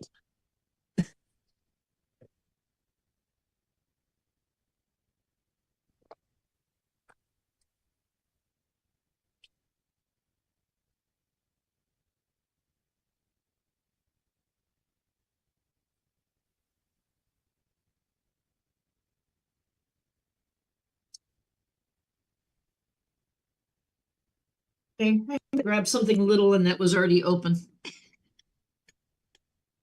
I am Irish. I need two. Oh, I don't blame you. Let's see, we'll have a cheers that we survived till Friday. Okay. Salute. Give it six. What do you say? Arriba, abajo, Abajo. centro, or adentro. Ah, tastes like orange juice. Ooh. Okay. Control? Yes. Yeah. Bye. Okay, you guys. Good night. Thank you for Good your night. patience, and we will see you on Monday. Good night. Bye. Bye-bye. Have a nice weekend. You too. Peace out. Is Louis here? Oh, Louis, are you here? Wow, I just warmed up inside. Oh, I should have done that earlier. I mean, not while I'm teaching. But man, It's cold, isn't it? the cold weather, this is Mhm. good. So, I don't know if Louis is here. I mean, Let me it see. shows like it's open, but Let me I don't- see if he answered me. Okay, whew. no problem. Oh yeah, what you got there? McAllen 12. Oh, wow. Oh yeah. Okay, I am Scottish and Irish. Man, that's nice. All right, you guys. I'm gonna join. Hang on a second. I think I need to join My you. shot. I need to join you again. Okay, Dorian. Salute.